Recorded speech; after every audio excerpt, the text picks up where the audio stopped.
Hello, everyone, and welcome to episode 154 of All Can Hear podcast. I'm your host today, Patrick, and joining me today is my chimerical co-host.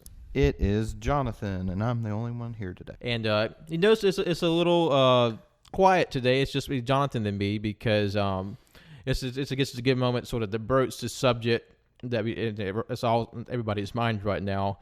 And if you know anything about us at AYCH, we're known for sort of like recording and sort of scheduling well into advance. And this is the start. This is the first week that will be kind of more on a more week-to-week basis, and that's just sort of due to with everything that's going on with COVID-19 right now. We're just trying to do our best to kind of recoup from basically all of our plans being kind of knocked down by the virus, and we're sort of trying to do our best to cope with that.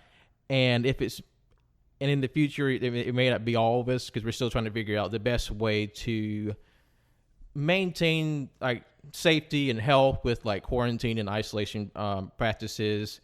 And we're still trying to figure out the best way to record remotely over the internet. So it may be a little while before the rest of the boys come back. But in the meantime, it may just be me and Jonathan. It may be some more like familiar voices like Liz and Cannon, just like some more permanent guest hosts.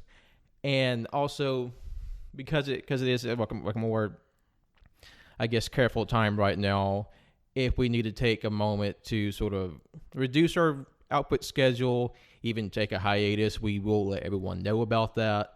Because, you know, as much as we enjoy doing this is a very positive hobby for us. Let's just kind of focus on, you know, enjoyable things in the world when things are kind of uncertain and scary.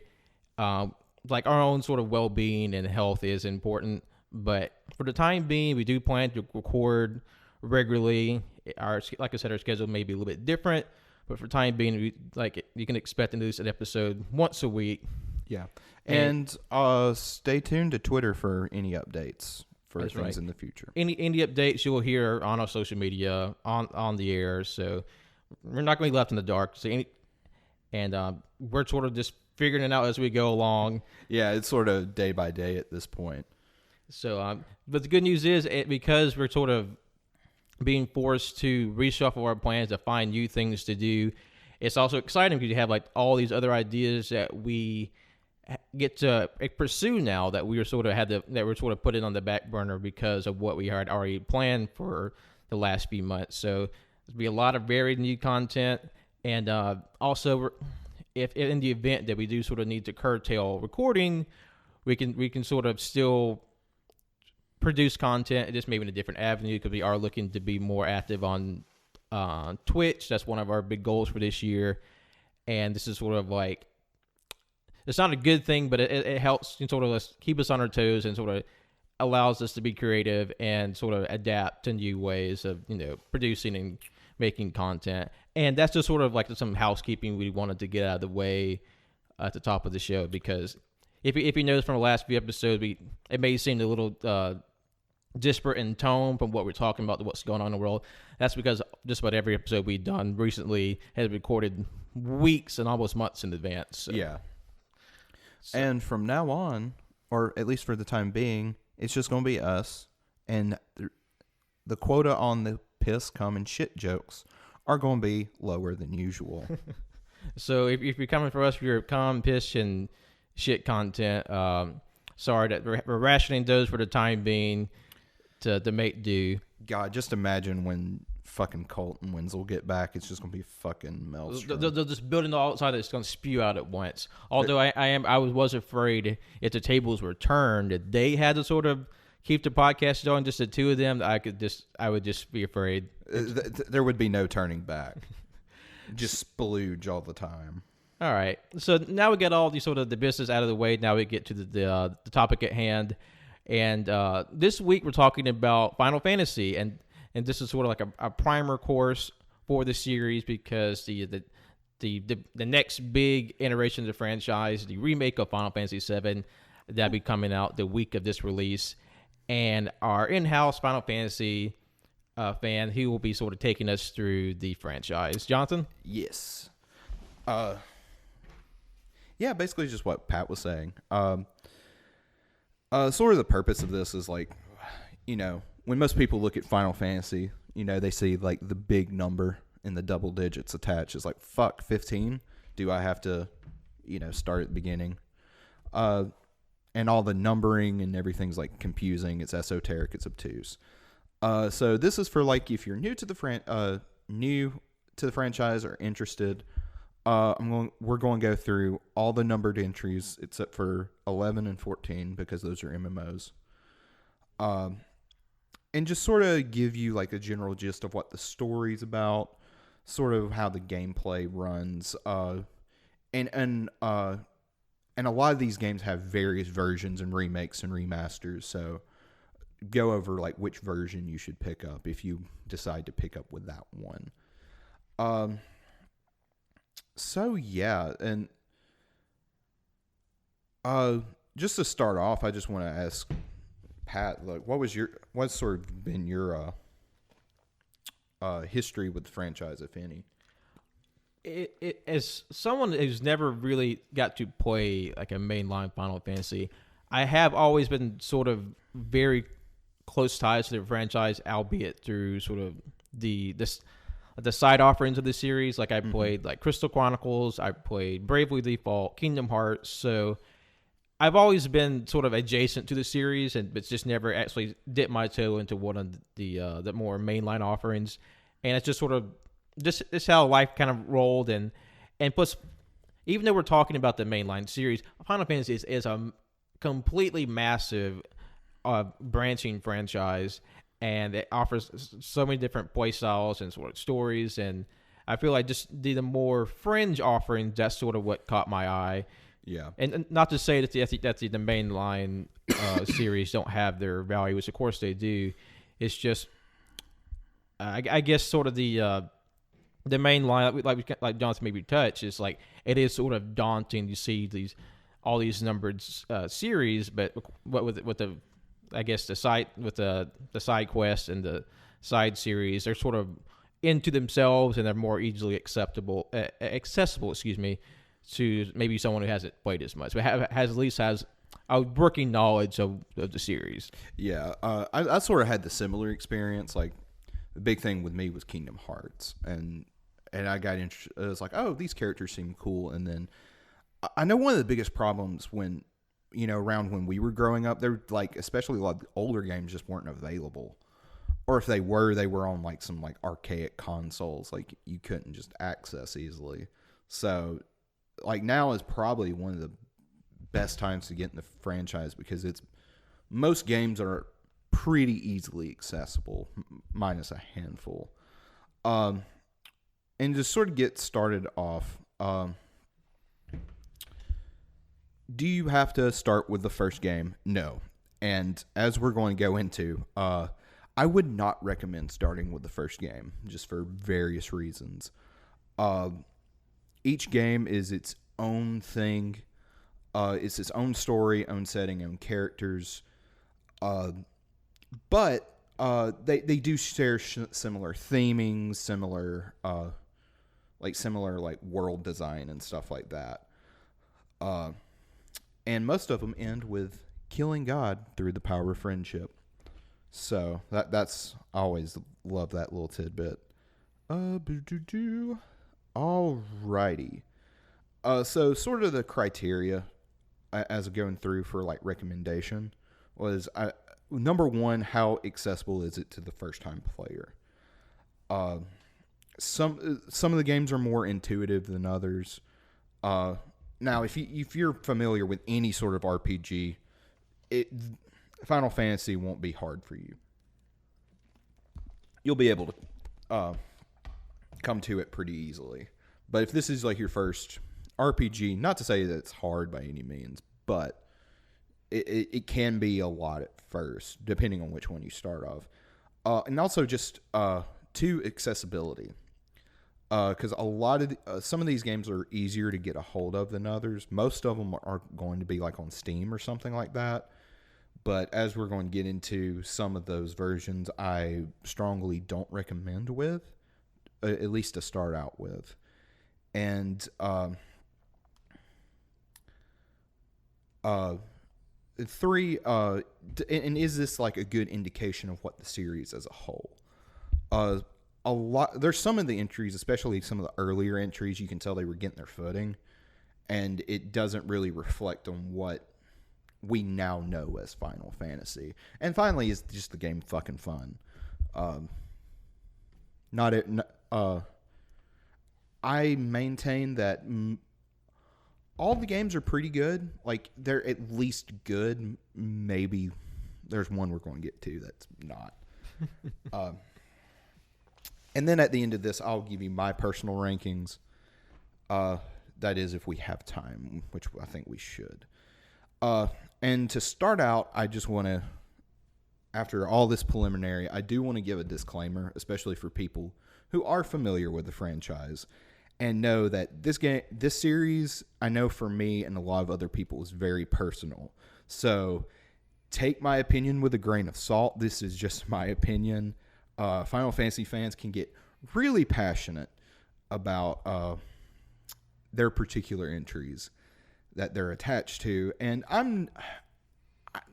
I don't really have any just like out there opinions. Like, most of my takes on the franchise are pretty like what everyone else thinks. They're pretty cold takes, but there might be some I might either poo-poo or praise on that you're like, what? No, bleh. But just keep in mind, this is just sort of my... So, to start out with Final Fantasy 1. The one that started it all. And Final Fantasy 1, it was released way back in 1987 on the original Nintendo gaming console, the NES. Yeah. Or the Famicom if you're in Japan. So, and what I thought was interesting about the first Final Fantasy is that... how it sort of like it was sort of made as like a last ditch effort by its director, how he was sort of like dispirited and kind of like defeated by, I guess, the current state of games and sort of production, and this is sort of gonna be like his last hurrah. And it kind of not only succeeded, but sort of it succeeded to the point where this was Square, the producer of the series, their first breakout or first big success, really, and then how it just sort of redefined the genre RPGs, which I think is very interesting. Yeah, and I mean, Final Fantasy definitely was not the first RPG, not even the first Japanese RPG. Like, I think that probably goes to Dragon Quest. But what Final Fantasy did at the time was sort of just innovate on what was already established. And, like, there are little things in the game, like especially the original NES version, where you look at it and it's like, okay, you know, that's kind of quaint and archaic. But, like, at the time, it, like, blew people's minds. Like, actually seeing your characters on screen and they have little animations of attacking. Like, that Dragon Quest didn't have that. Ultima didn't have that. But, yeah, sort of what Pat was saying. Square, they got their start in the 80s. And they were... Most of the games they produced were just kind of disposable. Like a lot of the games that were out at the time, they were just sort of... whether it was like mostly like platformers and racing games. And by the time it was coming up for them to do Final Fantasy, they were about to go into bankruptcy. So usually when companies do that, or anyone do that, they fall into some sort of defeatism. But instead, they just like pour their fucking heart and soul into this. And it was led by series creator Hironobu Sakaguchi. And he had this fascination with tabletop RPGs and wanted to bring that to video games, as well as just storytelling in general, which was something that outside of very few, and even then it was very minimalistic, you didn't really see because, I mean, just the hardware at the time wouldn't allow it. Well, it was funny you do mention about tabletop RPGs, because it is sort of funny how much the first Final Fantasy borrows from Dungeons and Dragons.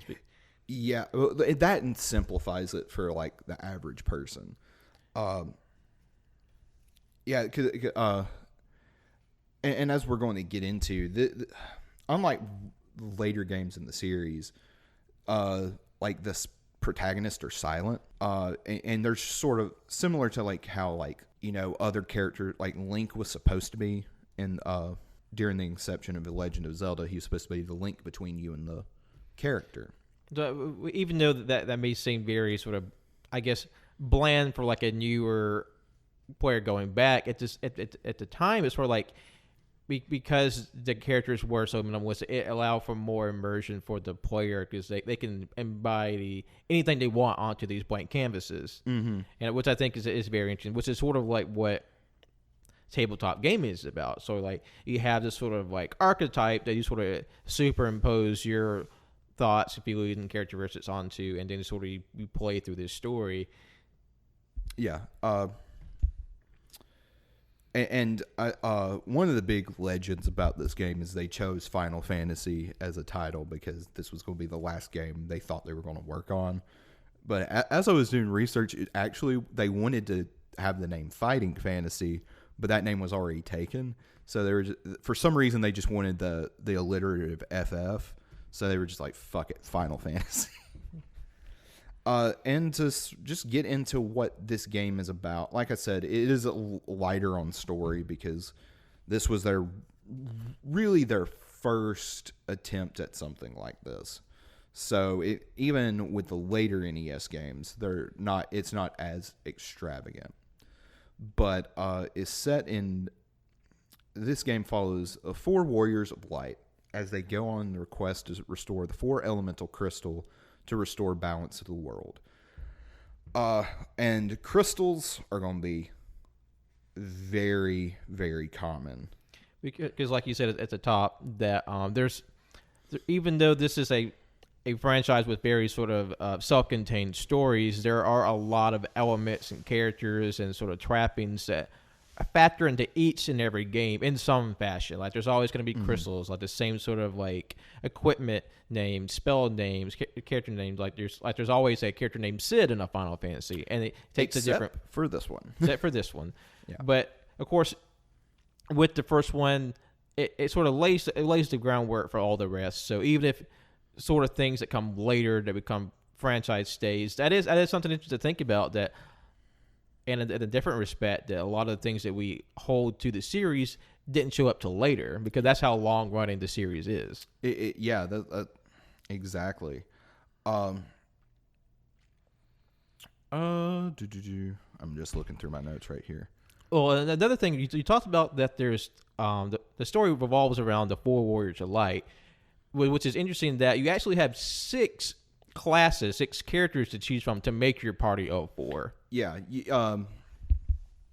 the classes are fighter, monk, thief, white mage, red mage, black mage.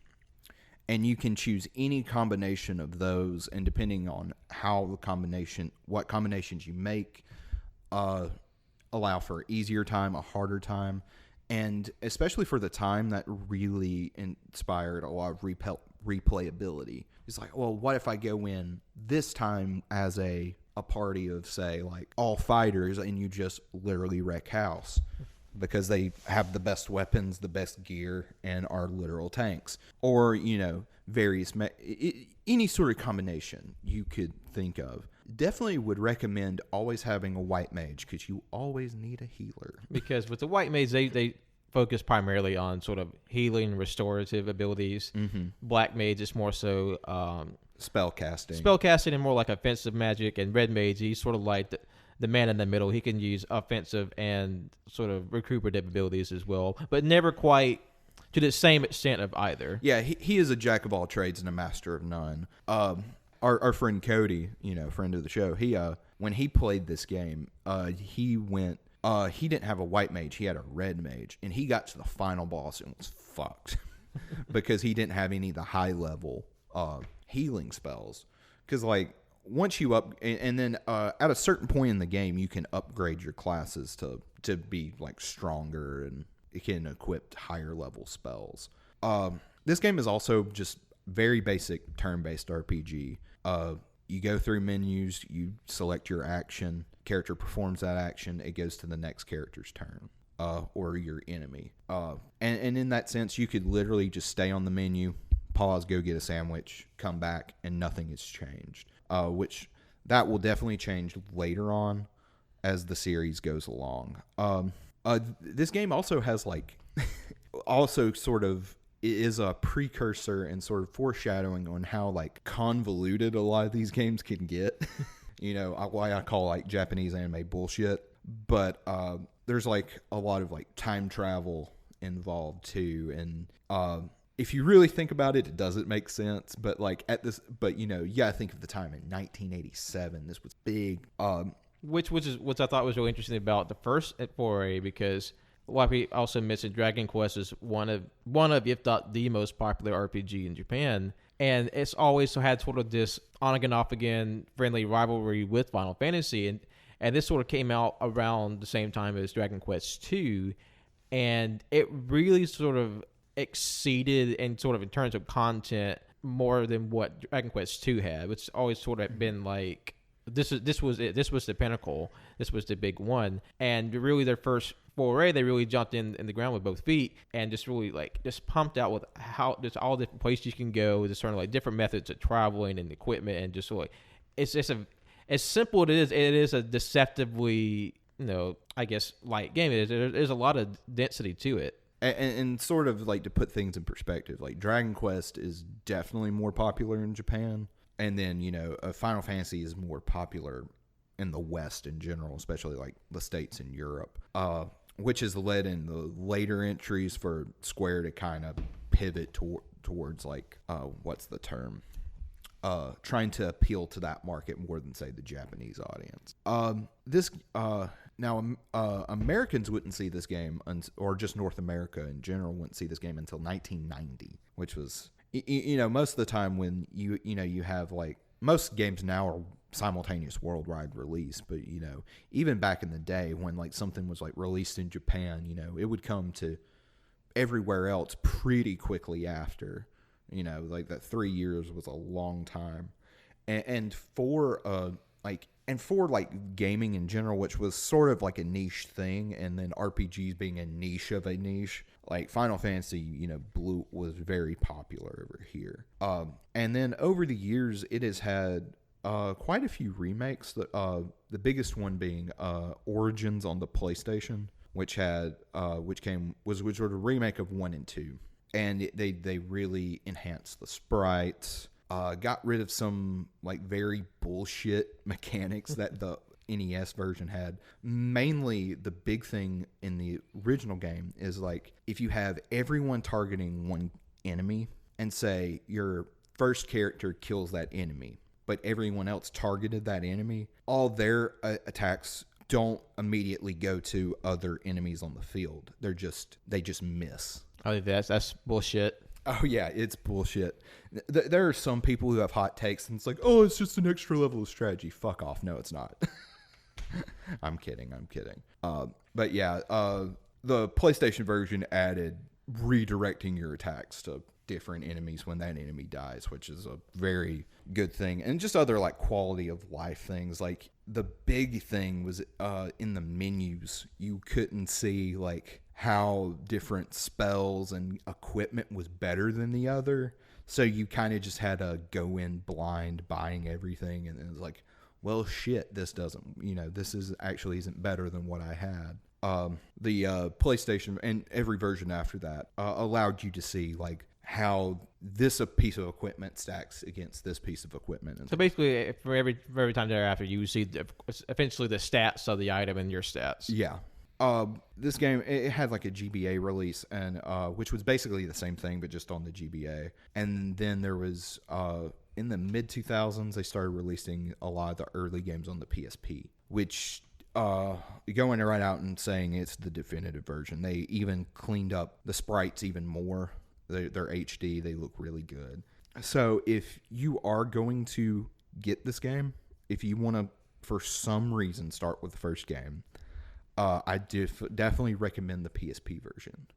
And that's sort of, as you can tell, I don't recommend this game for first-time fans, mostly because as much as it innovated on RPGs at the time, today it's very basic. There's just not a lot that it offers that you can't find better elsewhere. And to me, like I said earlier, it's not the best representation of what the series will be later on. Which leads into Final Fantasy II, which was released a year later in 1988. And that's a really, like, even for an NES game, but for a game of this size, was a very fast turnaround. And I think which led to the problems that this game ultimately had. And this game is started the philosophy that the Final Fantasy teams would adhere to, and I would argue probably to, in some ways, the detriment of the series. But they're very much big on not repeating what they did in the past. So they wanted to redo, like, the story, the gameplay, everything. And this was sort of like a trend of a lot of early NES games. Like for example, like The Legend of Zelda 2 is very different from the original Legend of Zelda. You know, it's more like side-scrolly. It's also fucking hard. And then at least the US version of Super Mario Brothers 2 was very different. But that's a whole other thing. Well, one thing I think is a very interesting, like, I guess, fact or trivia about this series is that when it came to the States, it was released in America as Final Fantasy IV. This game did not get released into the States at first. It mostly had to do with it was popular in Japan, but it definitely wasn't as successful as the first one. And we also didn't get the first Final Fantasy until 1990, which was the very end of the NES life cycle. Okay, because that's right. I had that backwards. Final Fantasy IV releases Final Fantasy II. Yeah, excuse me. And then they were developing at that point. They were developing Final Fantasy IV, which was for the Super Nintendo, and they're like, fuck it, we'll just slap a 2 on it and give it to the Americans. Because they wanted to, of course, push out that new console with a big release game on it. Mm-hmm. So, but it wouldn't make sense to sort of drop another game to series so far down the line. People wanted where's 2 and 3. It was just like, well, we'll just make everything confusing for everybody later. Yeah, and as we get later in the series, at a certain point they just start using the Japanese numbering scheme, and just not even trying to hide it in the West. So people were like, wait, where was 4, 5, and 6? But this game is very different, to put it nicely. This story follows 4 orphans, Firion, Maria, Guy, and Leon, whose hometown of Finn is sacked by invading Empire. They are found after near-fatal wounds, minus their friend Leon, and they decide to fight with the rebel army to defeat the oppressive Empire and find their friend who's missing. A lot of evil empires in this series I'm taking. Yeah, it's very... as we'll go on, there's definitely heavy inspiration from Star Wars. I mean, we already have like some mixed up numbering, and people just wondering, like, where is this in the installment? Why are we starting with a big number instead of a small number? Yeah. Like I said, this game is interesting. Unlike, the first game and most turn-based RPGs, most of the time level progression is sort of fixed. If you have a character who's a fighter, at level 10, it's going to be, their stats are going to be always the same incremental increases usually. However, what they wanted to do was sort of provide the player with more customization. So you can literally customize your character any way you want, because you basically have to level up each individual stat.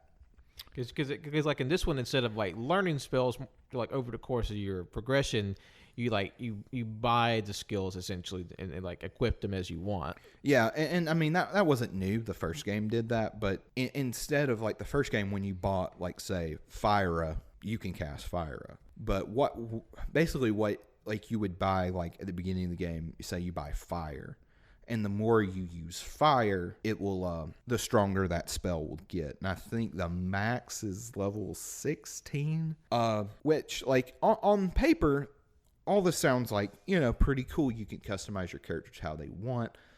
The problem is when I say you have to max out, you have to level up every stat, I mean every fucking stat, which makes this game grindy as fuck.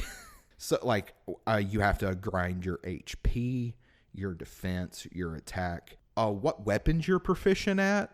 Like, so if you want to get better at using swords, you have to use swords, and so on and so forth. You won't have to get better at magic, you use magic. If you want to increase your HP, what you do, pro tip, you just beat up your own party members, but don't kill them. Get them as low HP as possible, and then win the fight, and then their HP will increase.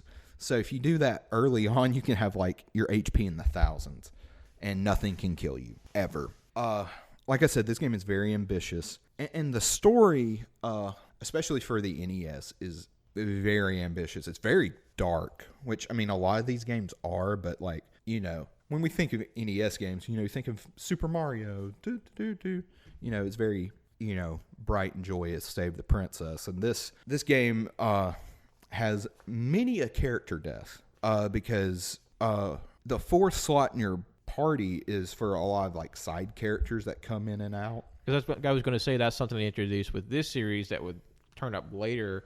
Is like the guest star party member. Like, you would have characters sort of come in and out of your rotation that you sort of drag and drop into whatever formation you see fit. Yeah, and it's really cool. The only problem with it is, like, they were just limited by the hardware, so it's not as fleshed out as it would be later on. And as you can tell, I definitely don't recommend this game to start out with.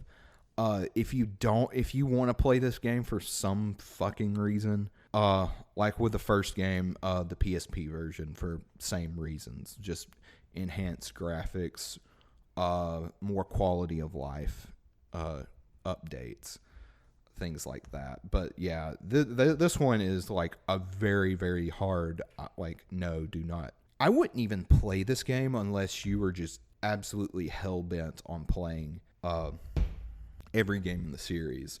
Because I feel like you definitely need to have a certain level of patience, or, like, I guess, enthusiasm for more, for lack of a better term, like, tedious sort of, I guess, maintenance for the game. Because, like, you have to individually sort of train every single, like, aspect of your character, and of course, that is not everybody's cup of tea. That's why sort of games that are more grind heavy, like Dragon Quest, have sort of a very dedicated following that may not have as wide of an appeal.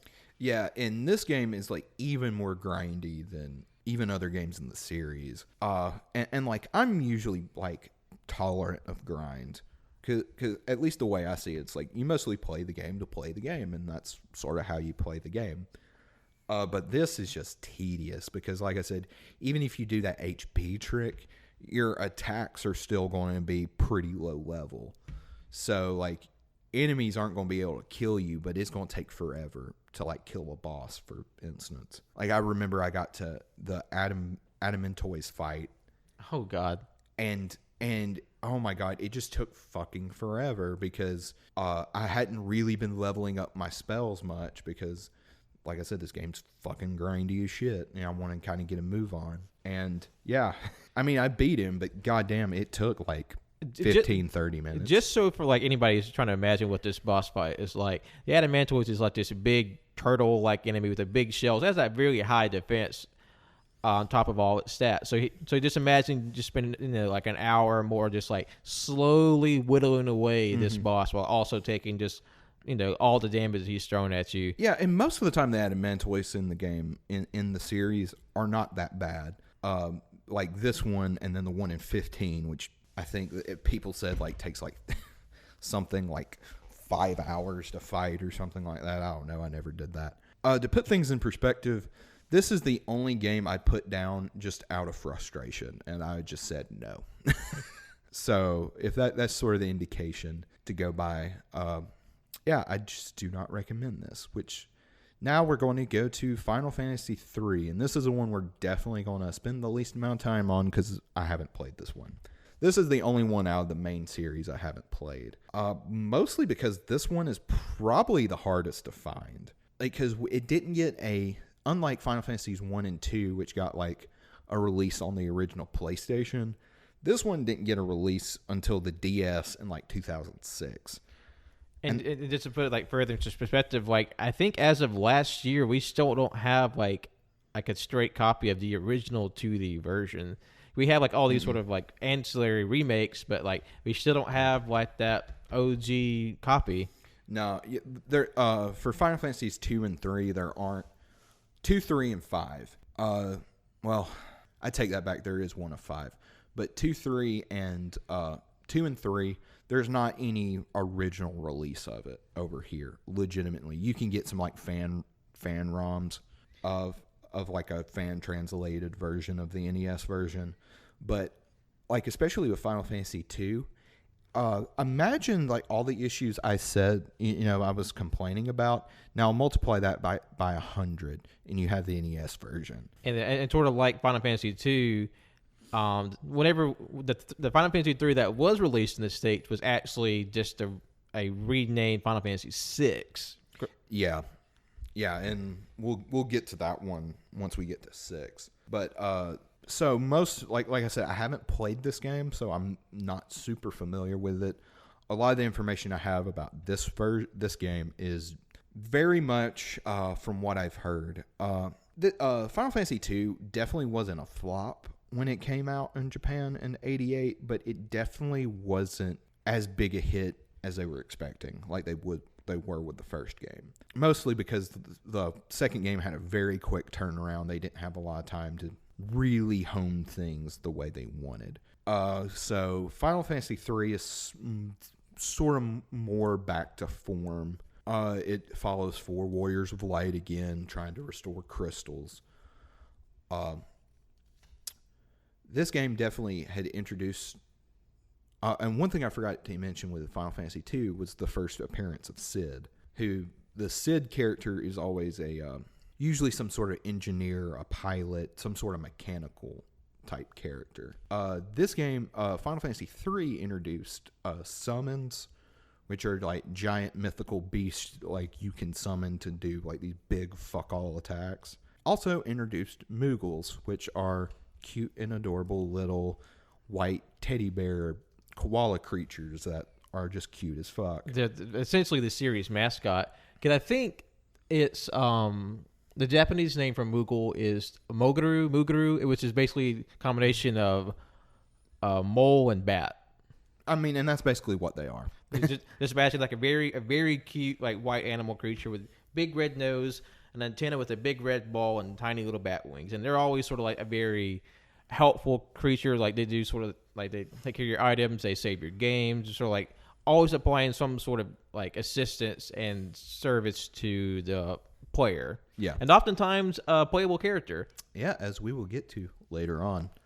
Final Fantasy 2 was I also forgot to mention was the introduction of the other series mascot, the Chocobo, the fucking giant rideable chicken, and I love them. Taking a big inspiration from the bird-like mounts from Nausicaa, Valley of the Wind, the Studio Ghibli movie. Mm-hmm. And like there's just like a lot of like weird eccentric stuff like that I just love about Final Fantasy. While especially a lot of these early games are definitely very medieval fantasy, they just have airships for some reason.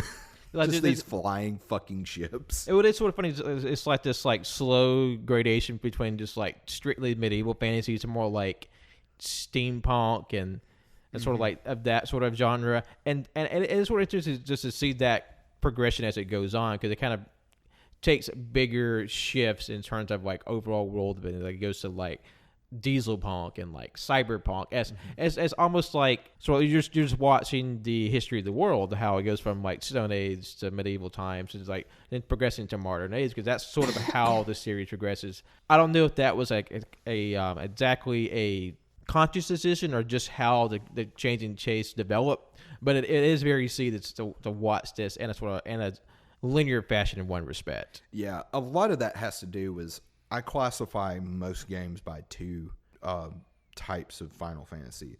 There's the classic versions, which are the ones we're talking about right now, which are the more medieval fantasy. They're the ones who mostly deal with the crystals. And then the modern Final Fantasy, which, for better or for worse, is very fucking out there. A lot of variety. It's a lot of variety. And I kid, like, a lot of my favorite games are the more modern games. And it has a lot to do with just, like, sort of changing development teams as it goes along. Like I said, Final Fantasy 3, it was very similar to 1. The story was very light. If you play the DS version or the Steam version, a lot of the story that's in that game was just sort of added to give it a little more oomph. This game also introduced the job system, which was something that will come up every now and then, where you can attach certain jobs to different characters. And I think this game had, like, God, I don't know how many jobs. But, like, instead of just the 6, like, from the original game, it introduced a fuck ton of other ones, like Dragoon and Summoner and all these other jobs that you can attach to your characters and level up. It's definitely very primitive. It's not as good as, say, like 5 once we get to it, but you definitely see the seeds that were being planted early on. Because it did, like I said, there were several classes, ranging from like magician users to more martial combat users to more strange and out there classes. Like you have like characters that like fight with bells and like fists and musical items. So you have an entire array of like different abilities to choose from. And what makes it so interesting is that you can change what your character's job is essentially at any time you want.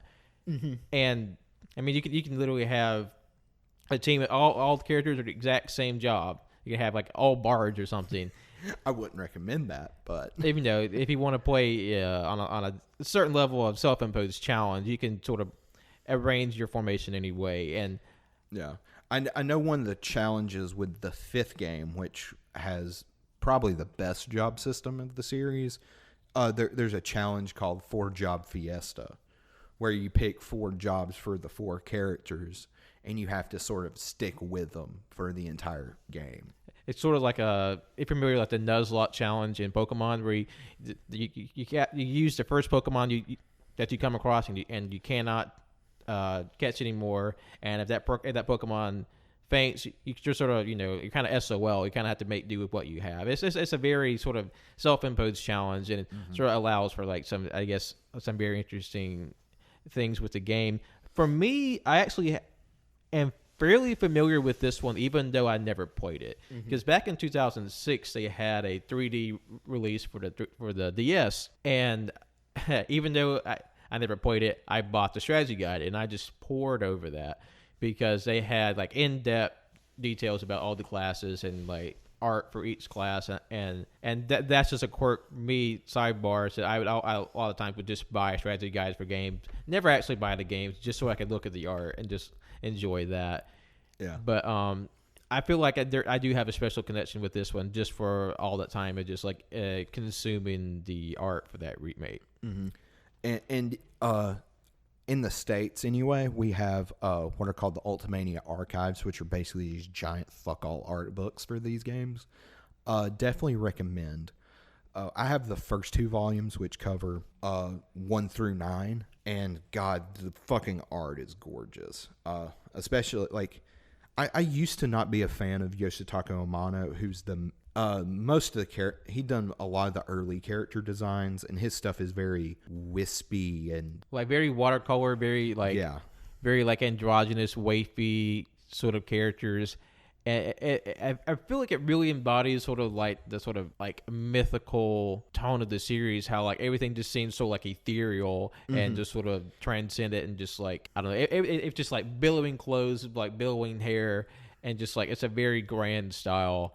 And there is a different shift as the series goes on, but Amano's art style is very much cemented with the early days of Final Fantasy. Yeah, definitely. And then once it goes to Nomura is definitely more anime and manga inspired. So, fun fact, after we watched Vampire Hunter D, Amano did a lot of the character designs for that. Yeah, because Vampire Hunter D is a long running light novel series, and a lot of their artwork is graces the cover.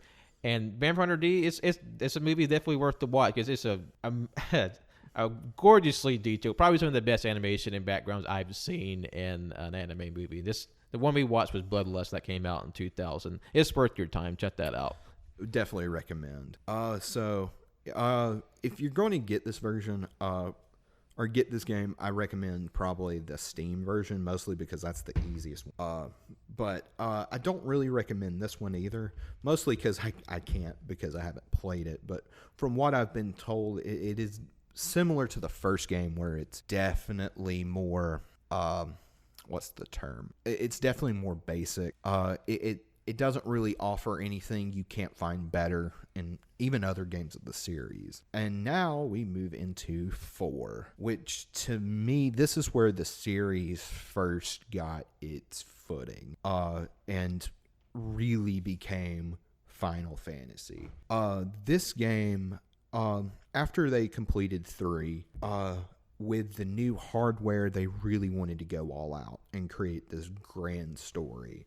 And they'd written this fucking huge script that I think by the end of it, they had to axe 75% of it just so they could fit it.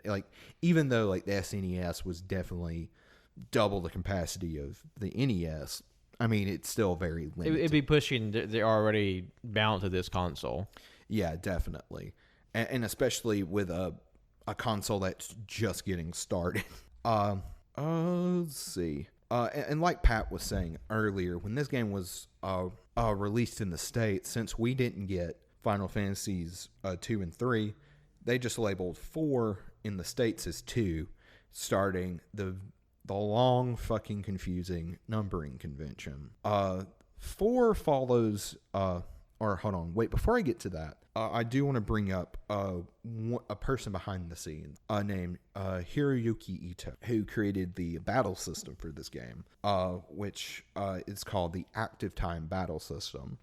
And that is probably what this series is most known for. Unlike most turn-based RPGs, like I was saying with the first one, once you get to the menu, you can just sort of put the game down, make a sandwich, get a drink, come back.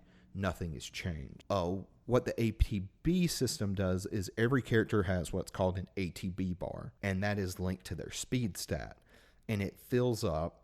It repeatedly fills up. Once it fills up, you can select an attack or an action to do. You choose that action, it goes to the next person, so on and so forth. Even enemies have ATB bars, even though you can't see them. And this is, he got the idea from, I want to say it was Formula One racing. And sort of the idea was sort of try to emulate real-time battle instead of, turn-based where it's kind of slow. Even though there is definitely a market for that. So even if you say on the menu for, and where to put it down, your enemy is going to keep using attacks to attack because they don't stop unless you put the thing on wait mode. But that's, that's beside the point. All right, this game follows Cecil Harvey, a black knight from the Kingdom of Baron, who after being ordered by his king to butcher a town for their crystal, is tasked with his best friend Kane to go to the summoner village of Mist to deliver a package. And then from there, the story takes various twists and turns as Cecil seeks redemption and ultimately has to save the world. And as you can tell by that summary, it is definitely more in-depth. Because I will say, 4 is definitely probably one of the most well-remembered and most beloved plots of the entire franchise, because it has this, you start out with Cecil and his sort of overcoming his sins and just working through his redemptive story. And how there's so many characters in this game, and they all have a fairly involved personality, and character and how they come in and out throughout the game, through like triumphs and tragedies. And I think there's a lot that people really enjoy because it's a very dense plot, so much so that some people would even go so far to say, just find a way to consume the story and not worry about having to muddle through a game, because like the people have that much fondness and appreciation for the story. Probably one of the most in-depth of the series so far, definitely. Yeah, and it's definitely, like, especially in Japan, it's definitely like their Final Fantasy. And like I was saying earlier, it's the game that really cemented what Final Fantasy was. And as Pat was saying, this game has a really compelling story. Every character is sort of in their fixed job, unlike the last game where you can sort of pick jobs at random. Like I said, Cecil is a Dark Knight, Kane's a Dragoon, Riddy is a Summoner, so on and so forth.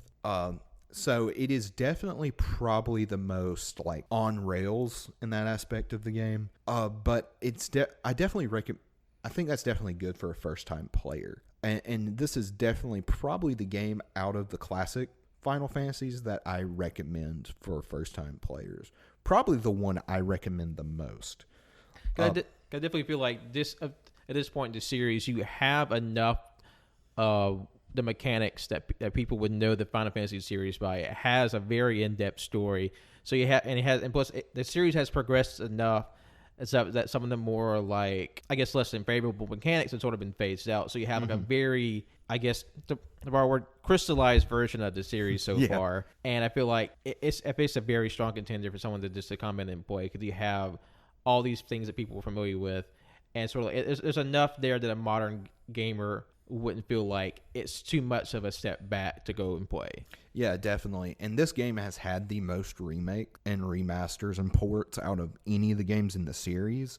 So, like, and as they've ported and remastered and remade this game, they've just made the game better. I remember my first encounter with the game was the Game Boy Advance remake. Mm-hmm. And I remember that game, on top of a very lengthy game in itself, they added a bunch of extra content to this game. I think there's even like essentially like a sequel story that takes place after the series, and this might even have one where you even play as the characters that have died over the course of the story, then let their own story. Yeah, I don't think the Game Boy one has After Years, which we do not talk about because After Years doesn't exist because it's poo-poo garbage. Your mileage may vary. It's objectively terrible.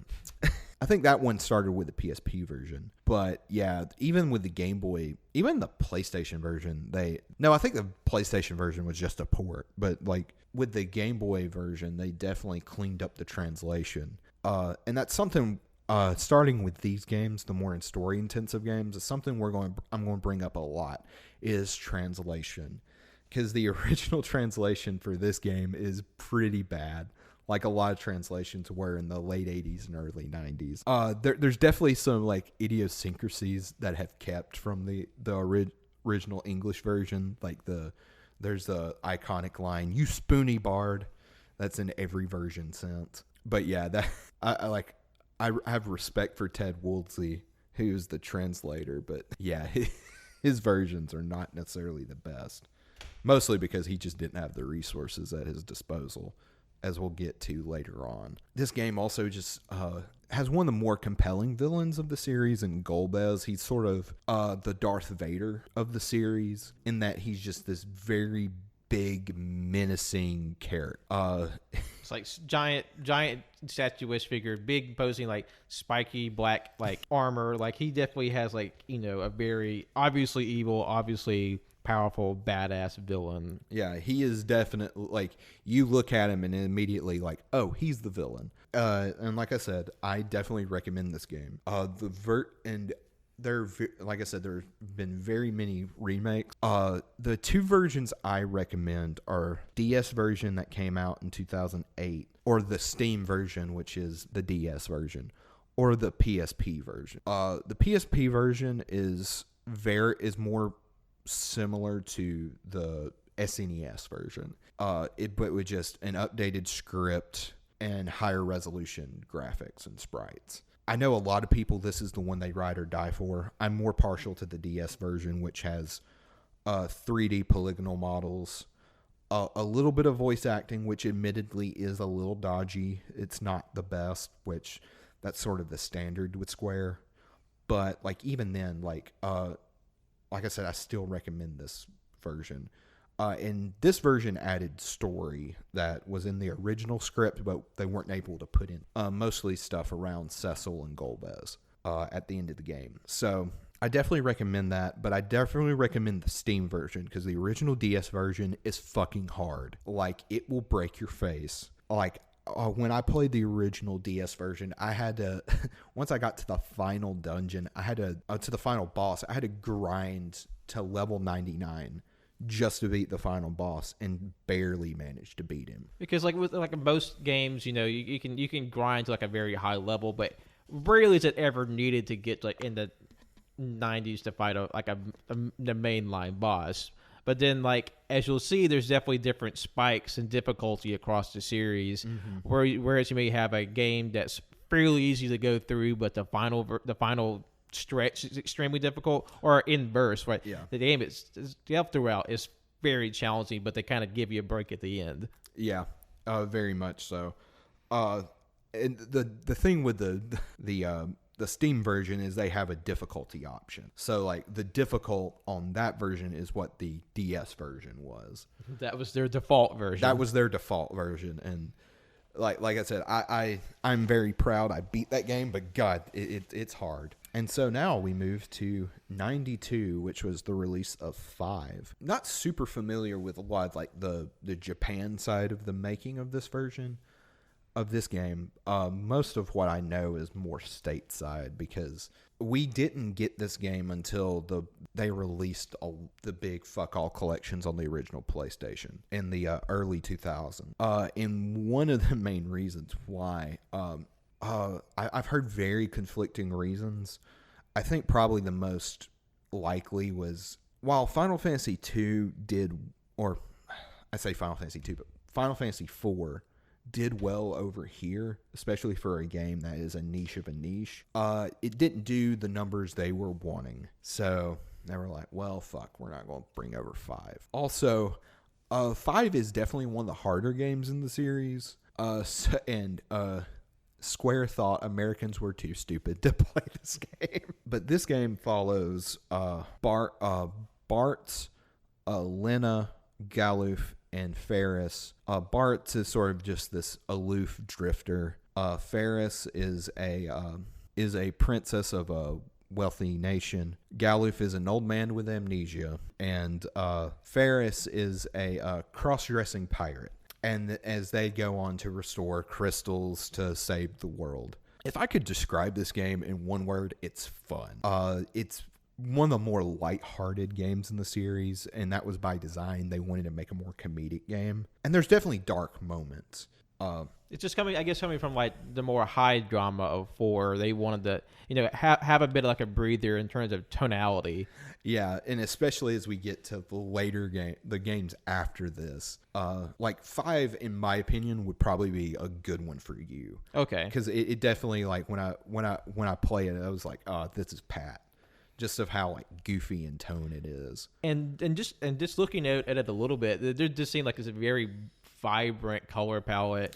Yeah, and as well, just like in terms of like the changing mechanics, like whereas in 4, the characters and the jobs are kind of like 1-to-1. They're definitely fixed. And with this in 5, they're that job system return is probably the most robust system to date, like 22 different jobs, and you can sort of change them at your leisure, and probably it's the most like customizable Final Fantasy experience until like probably Tactics comes along. Probably so. Or any other game with a job system, or like once we get to like 10 with the sphere grid, or 12 with the license board.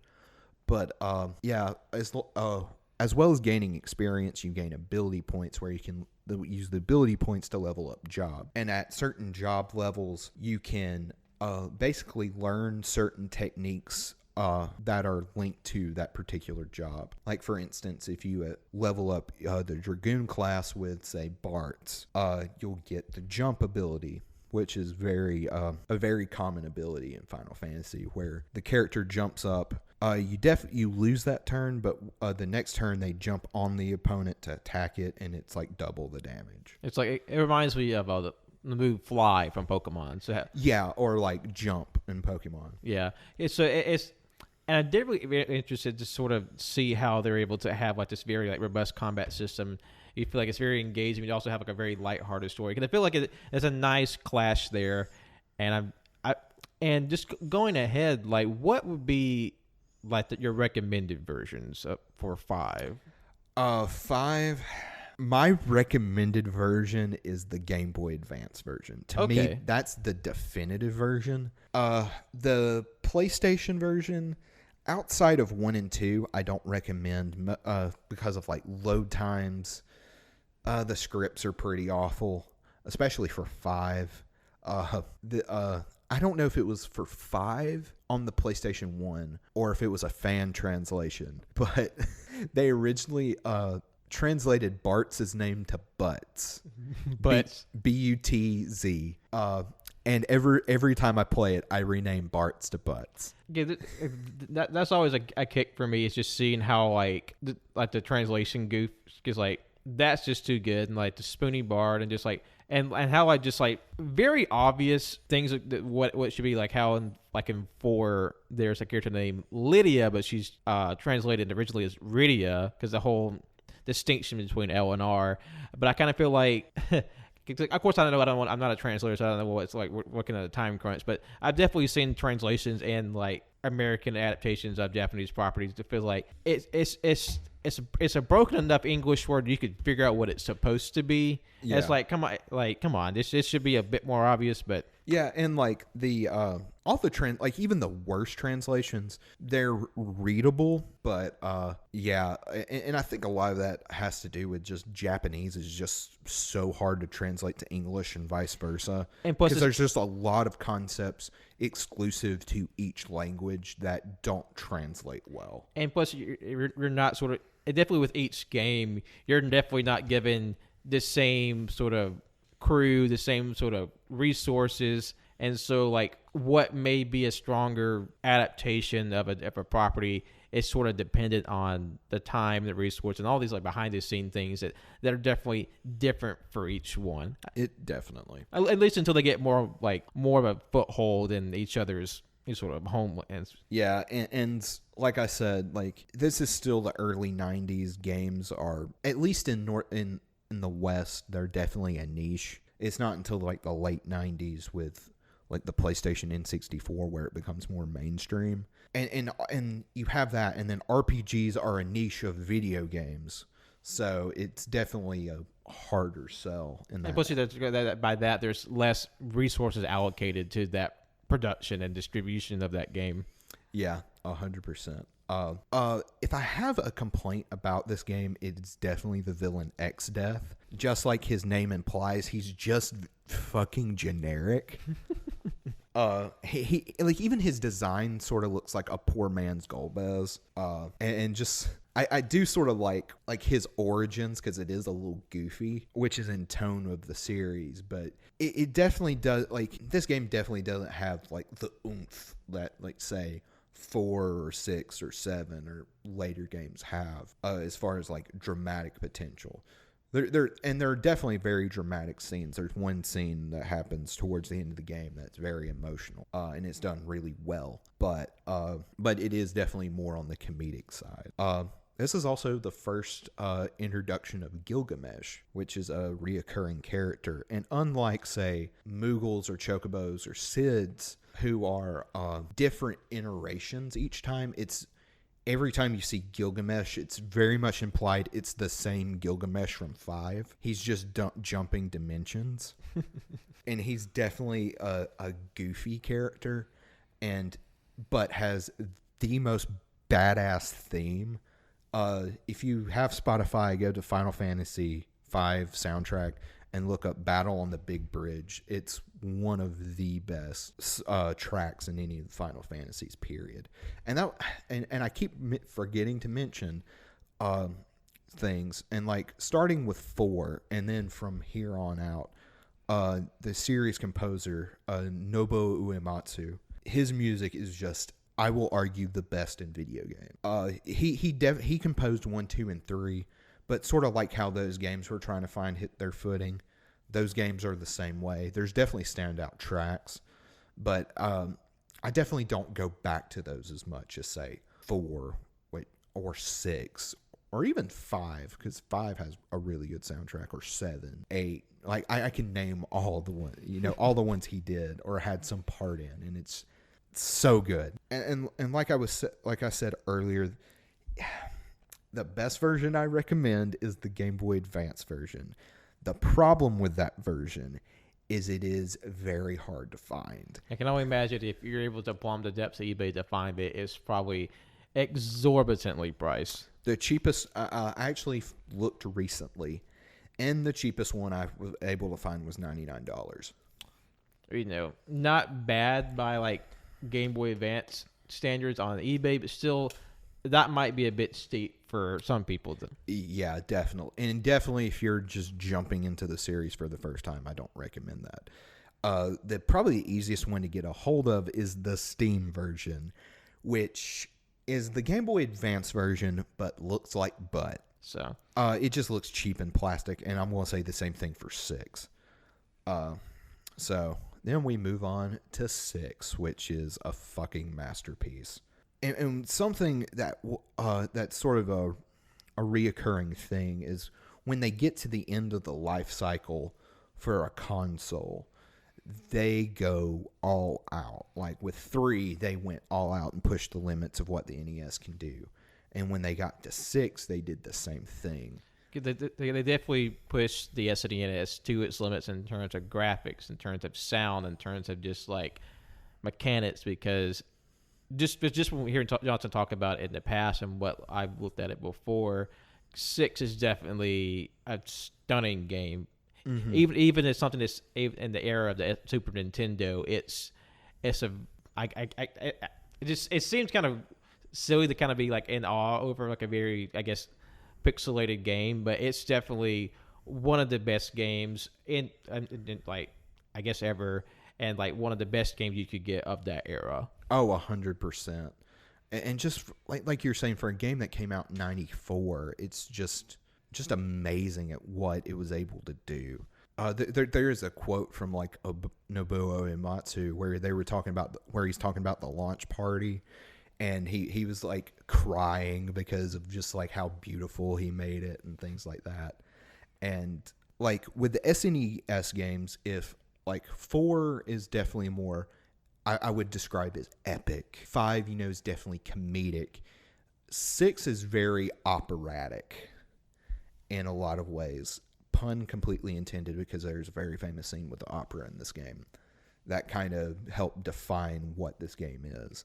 But sort of the synopsis of the game is it follows this young girl named Tara who lost her memory, but she is able to use magic in a world that hasn't had magic for 1,000 years, and that's sort of a big deal.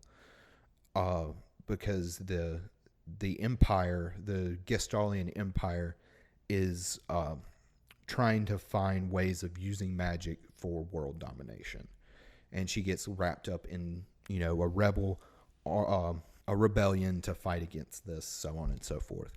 And by that description, it sounds very rote and trite, but it definitely goes places you were not expecting. And of all the games, I definitely would recommend going into it as blind as possible, because there are things that happen in this game that you don't really see in games, period, but especially games of that time.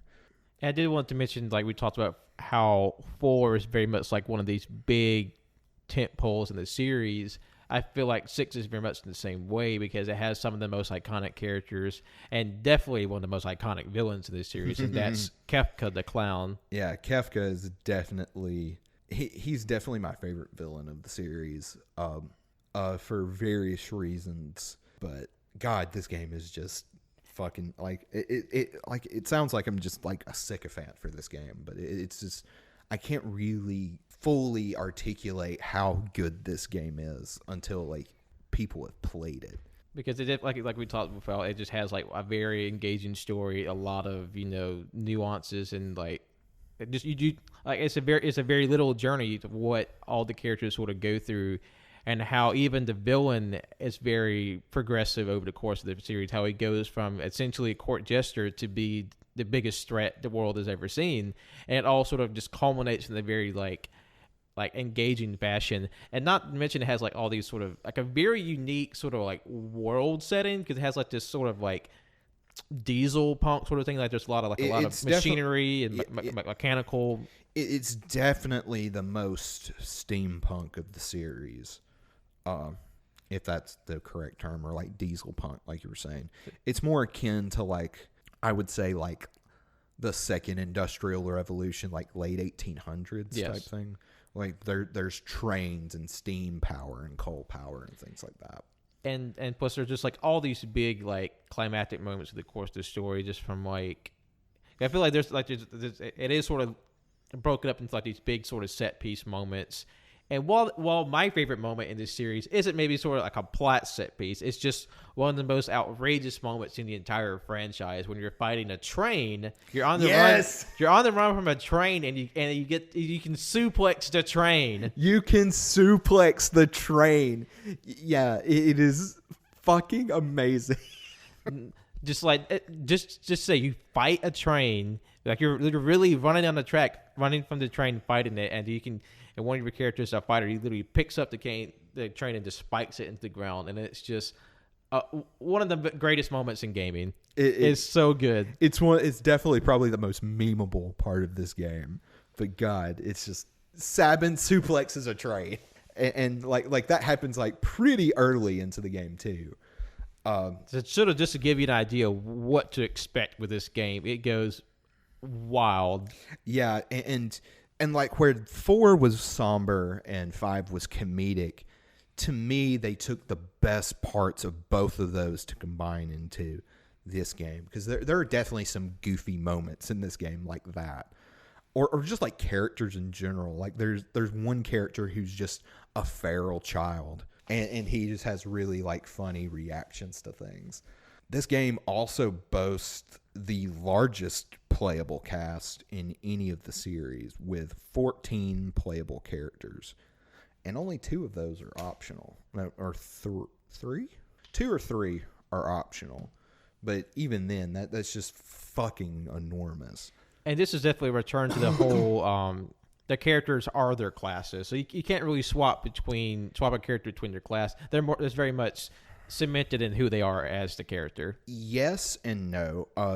Once you gain the ability to get magic, you can literally turn everybody into a mage. You could teach everybody Ultima and break the fucking game in half. I definitely wouldn't recommend that, because there are characters who, based on their like initial stats, are better at magic than others. Like Terra, she's a natural magic user, so she can use magic better. And there are other characters like who are more prone to certain things than others. In 6, this is the first time where the main character is a woman, right? Yeah, I think the only time. Well, what about 13? Oh yeah, with Lightning. I keep forgetting that game. Yeah. This is. I'm trying to think. Yeah, this and 13. But like, and I say that, but like even saying Terra is the main character it's hard to say that. Well, I guess because she's definitely like a focal, like I guess like the lens that the game sort of focuses through. Yeah, but like even then, there are large swaths of the game where she's not even a playable character. But I'd probably say the next character would be Celeste, and she's also a woman who's a magic user, but has a very different arc. And sort of like what Pat was saying, like each character is their own class, but even more so than 4, each character has their own unique ability to them that they can use. Like, for example, like Sabin, the guy who can literally suplex a fucking train, he's the monk, and he has this ability called Blitz, where you can input like Street Fighter-like commands to do attacks, and that's how you do like the suplex and stuff like that. Shadow, who's a ninja, can throw like items like shurikens and stuff. Locke is the thief and he can steal and mug from characters or from enemies and things like that. And I could go on. I just fucking love this game. I will say a couple of the unique abilities are, like, even in the newest versions, are kind of broken. Like, they just don't really work.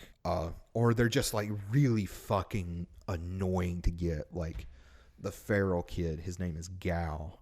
And the way you get his rages fucking blows. And then in the original game, the character Realm, who's this little girl, she's basically an artist, or they call her a pictomancer, where she can like literally like draw an enemy and use that enemy's attack against them. Did you give a recommendation for the best version to play 6? Yeah, it would also be the GBA, but like 5, it's about $100. The easiest one to get is the Steam version, but like that, it's poo-poo garbage. It is just sort of an unfortunate. It doesn't have a definitive version, and it's probably, like, as much as I love this game, is one of the main reasons as much as I want to recommend it to people, it's definitely not one I could, like say, without being like, get a GBA, emulator. But it's definitely one of the best in the series. And I feel like plus I feel like it's a very good culmination of the franchise to this point, because this is the last of what we would call the classic era of Final Fantasy. Yeah, and like in 6 and 7 are this weird nebulous transition where they take the best of both modern and classic Final Fantasy, 6 being more on the classic side and 7 being more on the modern. And I think it was sort of the alchemy of both of those coming together that make these two the best in the series, in my opinion. So, and I think this would be a good point to take a quick break. Since we sort of wrapped up the classic era, we're going to take a break and we'll come back and start talking on the more modern iterations of the series with the series, probably the biggest well-known one, Final Fantasy VII. We'll be right back. Hello, everyone, and welcome to our part 2 of our Final Fantasy primer. And we just got through talking about the classic era of the series, and now we're getting into the more modern installments of the franchise. And we'll be getting back into it with probably the most well-known of the franchise, and to many that is definitely the most well-known, and are definitely the most profitable, because of all the different versions, has the biggest expanded universe of any iteration. Yeah, they just, because a lot of these games have sequels, but a lot of the ancillary material for 7, they just call it the compilation of Final Fantasy VII. So Final Fantasy VII is the name of the game, and it's almost a franchise into of itself. Mm-hmm. And I mean, I know a lot of people will cry foul and say, oh, this game's overrated. I don't understand why people love this game. But like, not only just like the fact, like it came out at the right place at the right time. It's just also a really fucking good game. Like, even the original PlayStation version. Like, I mean, it's just, a lot of it's warranted. It's just sort of like Ocarina of Time for Zelda. I know a lot of people will cry, God, this game's overrated. I don't know why people say this is the best game of all time. Do I agree with that? No, but like, it's still a fucking fantastic game. And the upcoming remake is sort of what is the inspiration for this episode. Yeah. Because we actually played it together a while back on Twitch. You can go back and check out that archive on youtube.com/AllYouCanHear. And like, as someone who's had just sort of like a basic knowledge of Final Fantasy VII, to be able to go and experience it in the remake, it was just like an awesome experience. And I can only imagine what it's like for you, as someone who grew up with the game and gets to see this sort of reinvigorated version of it. Yeah, 100%. And there's some stuff about the remake I'm still a little cautiously optimistic about, in the sense I'm a little trepidatious. But at the same time, it, like, just that demo, like, fuck me, it was so good. And like, there's just, it's literally the best of both worlds, being, real time and, turn based. And I didn't know how they would able to pull that off, and they did. And we'll see how that goes as that turns into a franchise. But talking about the original Final Fantasy VII, Final Fantasy VI, like I was saying, they were really proud of that one. Nobuo Uematsu said, he was like crying during the launch party. Also, going back to 6 has the best soundtrack. Fight me. There were a lot of proposed ideas of what 7 was going to be. But a lot of it got put on the back burner because of another popular game in Square's catalog, and that was Chrono Trigger. That got which was the rare cross between Square and then at the time, Enix, for Dragon Quest, where they did this big collab to create that game, which people who played it have said that's like the best game ever made. It's definitely one of the most highest rated like RPGs and just sort of games in general. That's definitely a game that you should go out of your way to look into playing, because it's definitely one of the most highest regarded games ever. Oh, 100%. And like I've just never had the chance to play it yet, but it's on the top of my list of games to play. Like, and sort of ideas that were going to be in this game. Like, there was one idea that they wanted to have it set in New York in the present day, and it was going to be like a noir detective story. And I think a lot of those ideas got rolled into Parasite Eve, and then there was just some other ideas, and they ultimately, one of the big catalyst events in real life that happened was series creator Hironobu Sakaguchi. His mother died, and how like life, death, and rebirth is a big theme of 7. You really see a lot of his ruminating on death really permeate the game. Even though like he hadn't directed a game since 5, but his influence was still very present, and especially in this one. And sort of the synopsis and the setup follows this guy named Cloud, who is an what they called soldier, which are these like superhuman super soldiers. And he ends up joining this basically this terrorist organization called AllYouCanHear, who are fighting against the Shinra Corporation, who are this monopolistic energy conglomerate who have basically taken over the world, and they're trying to overthrow Shinra, to quote save the planet, because how they're getting the energy to run their high-tech world is through Mako, which is energy that's ripped from what's called the live stream.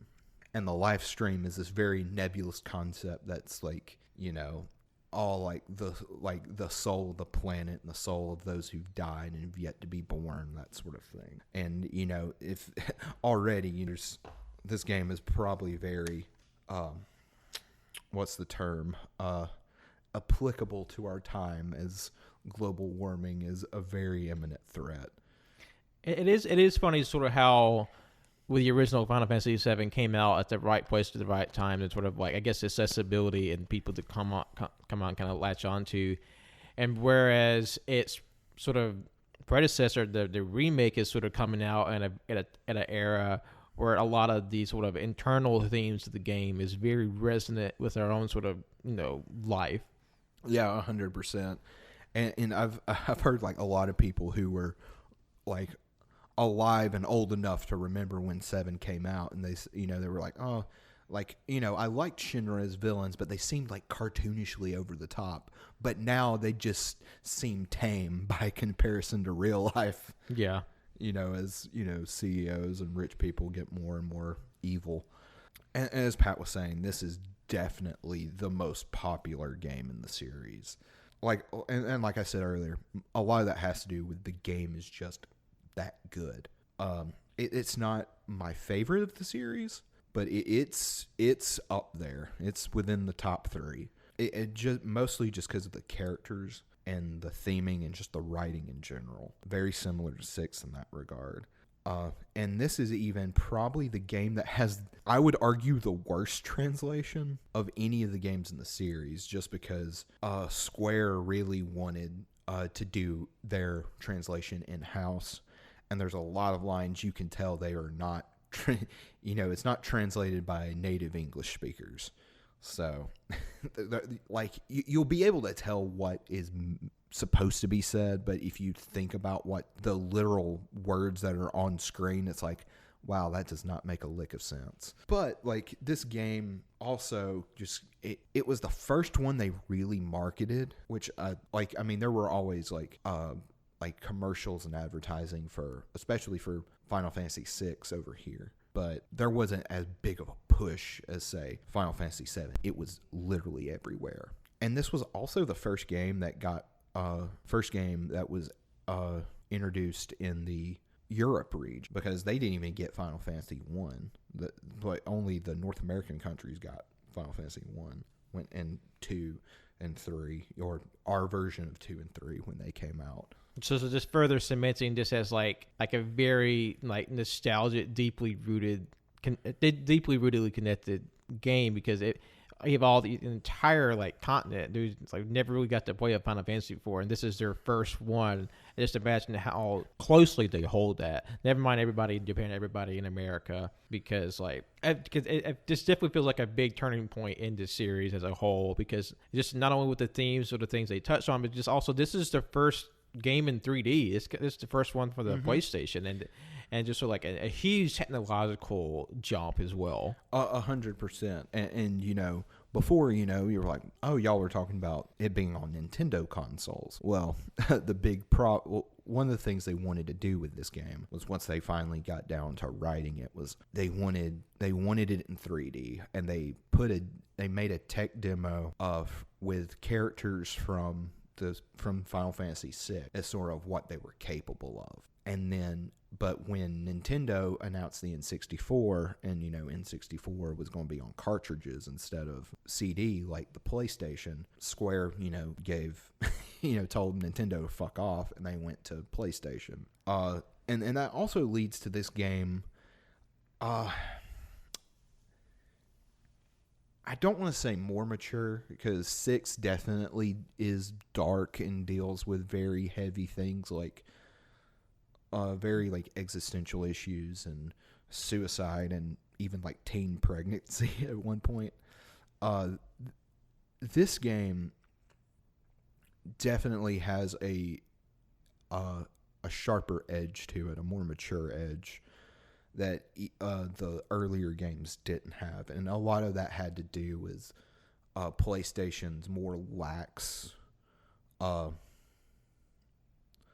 censorship issues, because Nintendo, especially Nintendo of America, was really notorious for having weird, arbitrary censorship things. Like, I know with 4 and 6 in the States, like, they had to change names of spells that had any sort of reference to Judeo-Christian. Yeah, like, Nintendo's a very hard stance about having any sort of religious iconography or reference to any of their games. So that was definitely censored out. Like any reference to prayer was censored out, and that's one of the main reasons a lot of people, including myself, say don't play the original SNES versions of these games, because of that reason.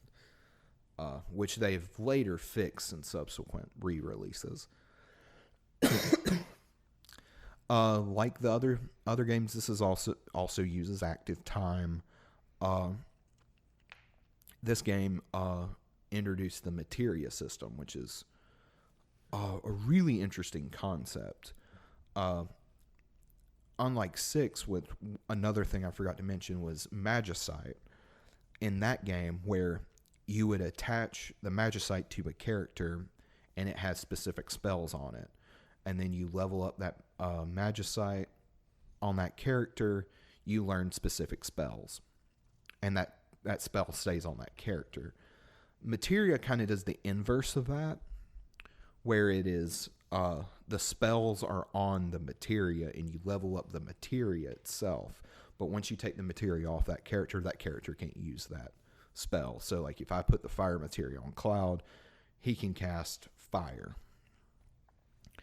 But if I take that fire materia off of Cloud, he can't cast that spell anymore. So it's more so like the abilities and magic are more sort of like equipable and more sort of like an inherent abilities. It's like you can just go to plug and play to whichever one is most to your preference. Yeah, definitely. And similar to Final Fantasy VI, different characters are going to be better suited for different abilities, based on inherent stats and stuff like that. Like, you probably won't want to put too much magic on Cloud because he's more of a melee guy, and so on. Or put a bunch of magic on Tifa, who's also very melee focused. And there's also trade-offs for equipping materia, where materia, I think a lot of magic-based materia will actually lower your HP. So there's a trade-off of do I want to dump all this materia onto one character and they have basically be a glass cannon, or do I want to diversify my magic abilities through all my characters?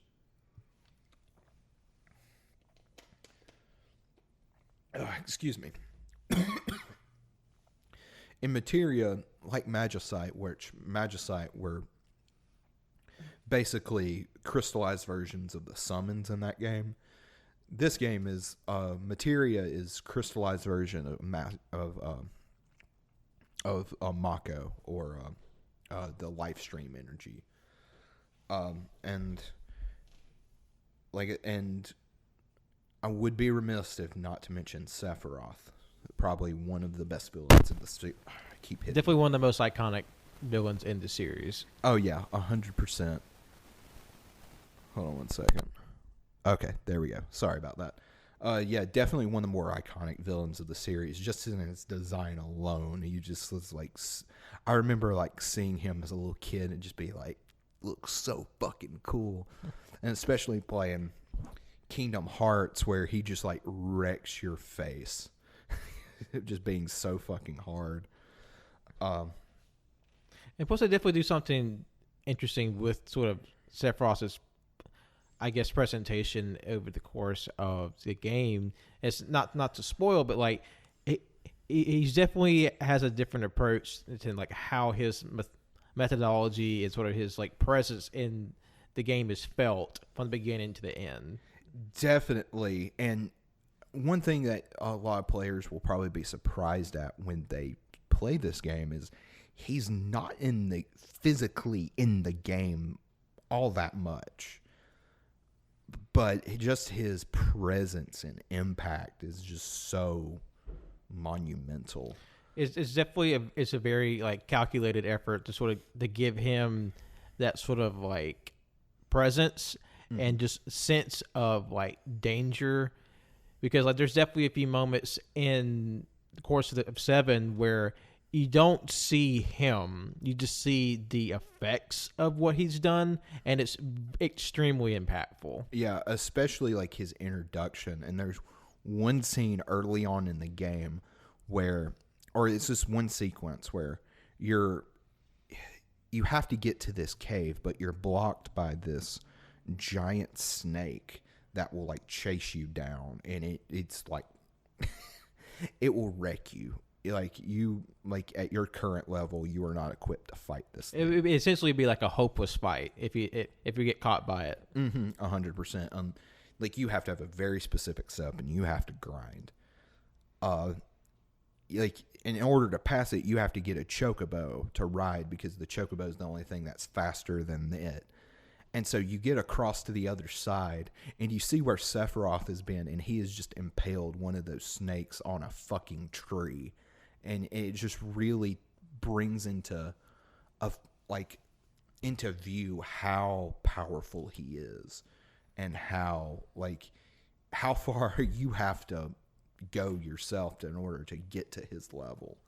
And of course he has one of the best fucking villain themes in the One Wing Angel, especially the Advent Children version. Mwah. So And like we said, 7 is definitely the most expansive in terms of its own story. It has several different spin-offs and like sort of stories that sort of build upon the world that 7 builds. And we're just more so be focusing to this, and probably you're going to be touched a little bit on the actual remake. Yeah, which they're saying they're using the compilation as sort of, they're pulling things as inspiration.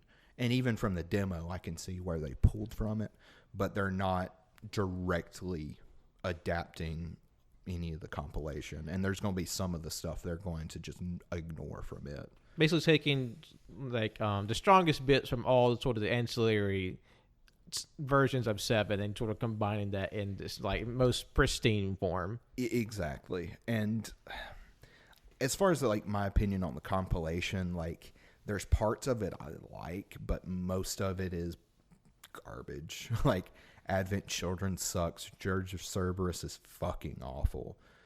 And Crisis Core is probably the best one, which is a prequel. But it introduced some things that were completely unnecessary. But that's a conversation for another time. Now, as far as recommending this game, as much as this game is, as much as impactful as it is on the series, on RPGs, on just gaming in general, I am very hesitant to recommend it.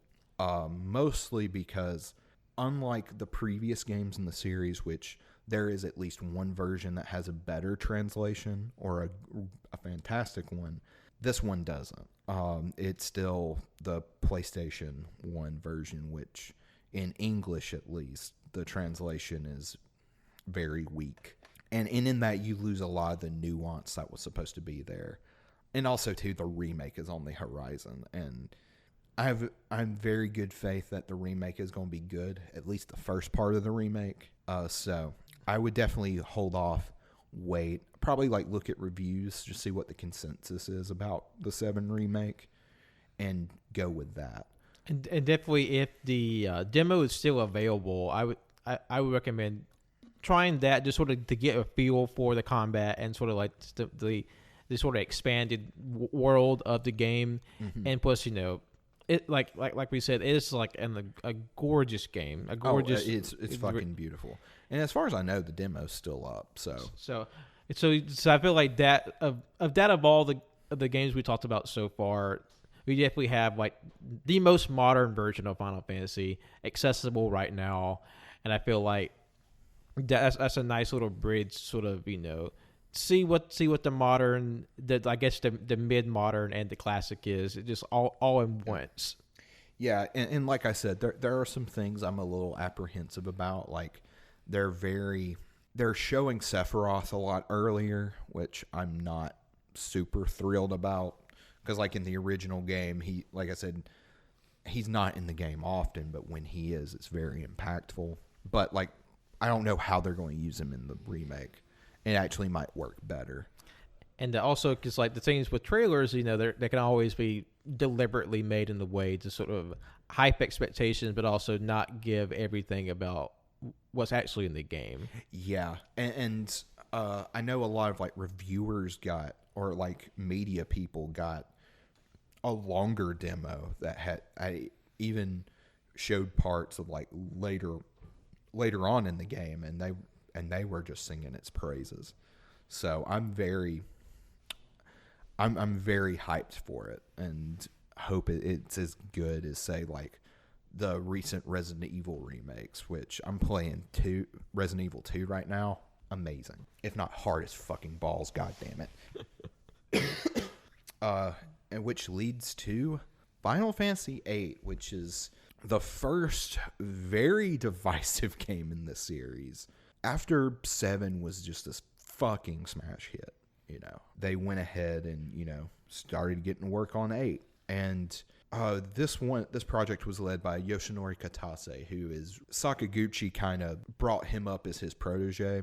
And Katase is basically the guy who's over Final Fantasy now. He is the face of modern Final Fantasy. And he helped direct 6, but this 8 was, and I think he directed 7, but I know he directed this one. And I think this game came out in 99. It was 98 or 99. And they definitely wanted to go more futuristic or more like modern futuristic, and specifically modeled off of Europe. And so they sent a lot of like the designers to like stay in Europe and, make concept drawings of the architecture and stuff like that. And in like clothes and costumes and stuff. This game follows Squall Leonhardt, who is a student in this basically boarding school for mercenaries called Seed, or he's training to become a Seed in this place called Balam Garden, which trains basically young kids to be child soldiers. And it sounds horrifying, but they don't really go too much into they don't oversell it. A lot of like the horror from that is very understated. But after passing his exam, him and some of his friends, or I say friends, but his colleagues get assigned to help this young woman named Renoa Hartley to help push back against the invading Galbadia Empire, who are invading and trying to take over the world. It sounds very similar to a lot of the other ones, but it goes in very different direction. This game is the one I most recently played and beaten.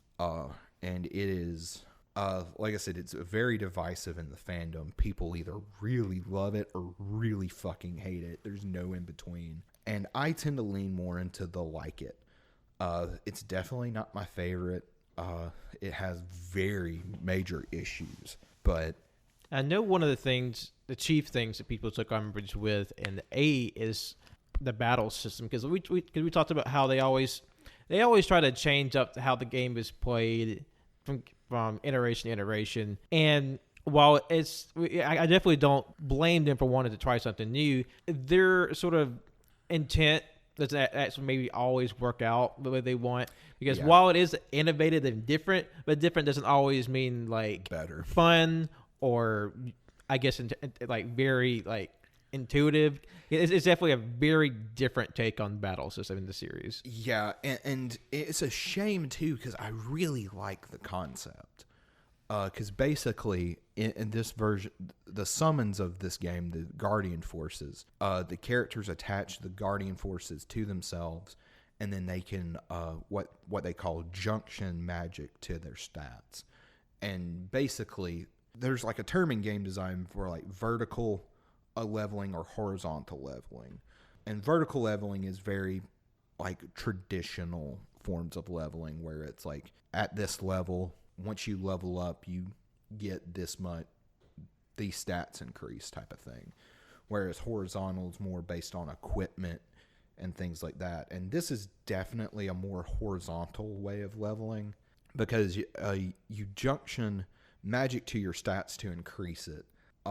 And this game really doesn't rely a lot on magic use, because you really need to hold on to your magic to junction to make your stats better. Because like as you explained to me, because magic is not so much like have a magic bar, you sort of refill it and use as you do. It's more like magic's more like a more quantified unit.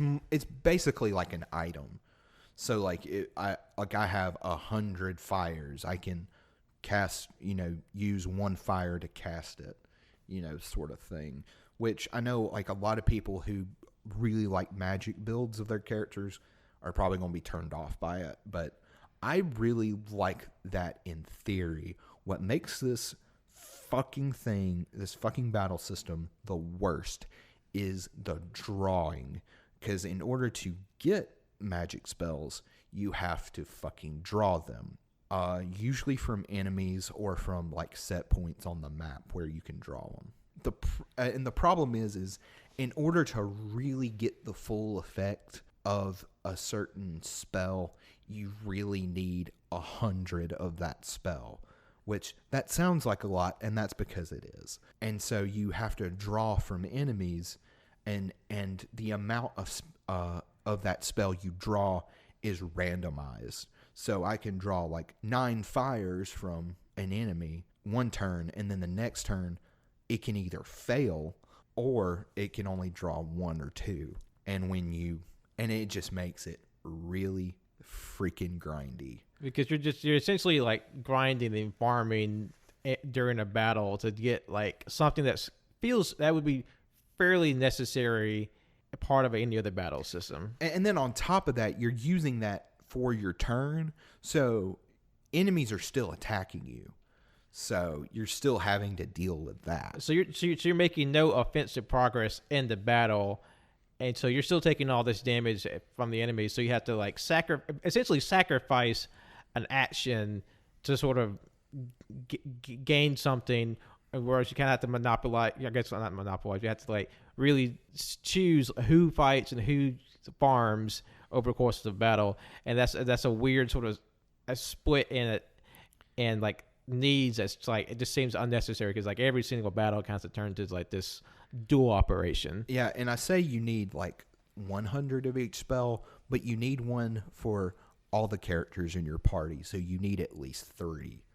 And I think there's 6 or 7 playable characters. So like ideally you would need like 700 of one spell to make it real, so you can max out each character. But you can transfer spells and junctions between characters. So at minimum you need 300, which is still a ridiculous amount. And it's just really fucking annoying. And I've tried to play this game so many times and put it down, mostly because life got in the way, but I just kind of got disheartened by it because it was so grindy. And then once you do get all the spells, you break the game in half. And it makes this one of the easiest Final Fantasies, if not the easiest, because of that. Well, granted that you get to the point where you're able to use the magic, you still have to go through the process of like accumulating the wealth of the resources. Oh yeah, and then there are ways you can get spells without doing that, without battle. Like there's a side quest or like a mini game. It's called Triple Triad. It's a card game, which I recommend you play a lot of. It's kind of fun. It's really hard to get started because it kicks your face in, but once you start getting good cards, it's really fun. And you can sort of, once you get certain abilities, you can refine cards into spells. So like if you know what you're doing, by like hour 5, you can have like 300 Curagas, which is the best, like one of the best like spells to attach to your HP. So, and another reason this game is really divisive is the story. Unlike the previous games, where like the plot is definite and like plot events are definitely important, it was more about exploring characters. This game is definitely more plot centric, and it doesn't really go in like delve into like especially a lot of the side characters much. It mostly just deals with Squall, the main character, and this game is definitely more young adult, like a young adult novel than and that was by design. So like it's very angsty, it's very teenager, and you have to keep that in mind while the story is going on. So like the characters are just, especially Squall is kind of the fucking worst. Because I know that was another big criticism, is just sort of like that contrasting character between Cloud and Leon. It's just like how, well, I guess whereas in later installments of Final Fantasy VII, Cloud is definitely more of a somber character. Like in the original 7, he's a fucking goober. Like he's like I remember like there's a part at the end of the game where they're getting ready. I think it might be ready to go into the final dungeon, and he's like, "All right, let's mosey." So like Cloud has this like has a humor about him. Or Squall is definitely more. He's a bit more morose, and he's very introverted. And once he starts opening up, he becomes more tolerable. But and another thing too is you get his inner monologue, which is unique to this game. You don't really get that in a lot of the previous games, and his inner monologue is the fucking worst because he's like, I don't need others. I only need myself. Because I don't want to feel emotions. Blah, blah, blah. And it's like, fuck off, dude. And then, like, characters will be talking to him, and he'll only respond. He'll just, like, ignore them or be like, whatever, go. So if that's something, like, you just can't get past, I recommend skipping this game. Even though Squall has one of the most interesting weapons in the game, like his character is not maybe as interesting. I will say it's interesting. It is just irritating because, I mean, he's a 17-year-old kid. So, and we were all like fucking annoying, shitty, solipsistic kids at that age. Very teen drama. Yeah, and it's very like teen drama. So if you know that going in, I think that helps set your expectations. But like you were saying, the gun blade, which is his weapon, is fucking cool. So imagine, if you haven't seen it, a giant revolver, but instead of having a barrel, it just has a very long blade. Yeah, it doesn't make any fucking sense. And then, like, isn't his rival, his counterpart, has a similar weapon, also a gun blade, but instead of a revolver, it's a Glock, essentially, with a blade? Yeah, it makes even less sense. And Cypher is the worst character in that fucking game. But this game also is the first and I think only game in the series that has a female villain in Ultimecia. And it's a shame she doesn't really get as much characterization as I'd like. But like outside of Squall and Laguna, I stand. There's really not a lot of characterization for a lot of the characters. But, like, the plot is very, I would say, engaging. And there's a lot of, like, understated things that if you're not paying attention, you won't get. There, in that sense, there is a lot of show, don't tell. If you are going to get this game, I recommend the PC version. Mostly because of the built-in cheats. It's more extensive than, say, the Switch version, which was the version I played, which only had 3 times speed, basically invulnerability, and then no encounters. But the PC version has more built-in cheats.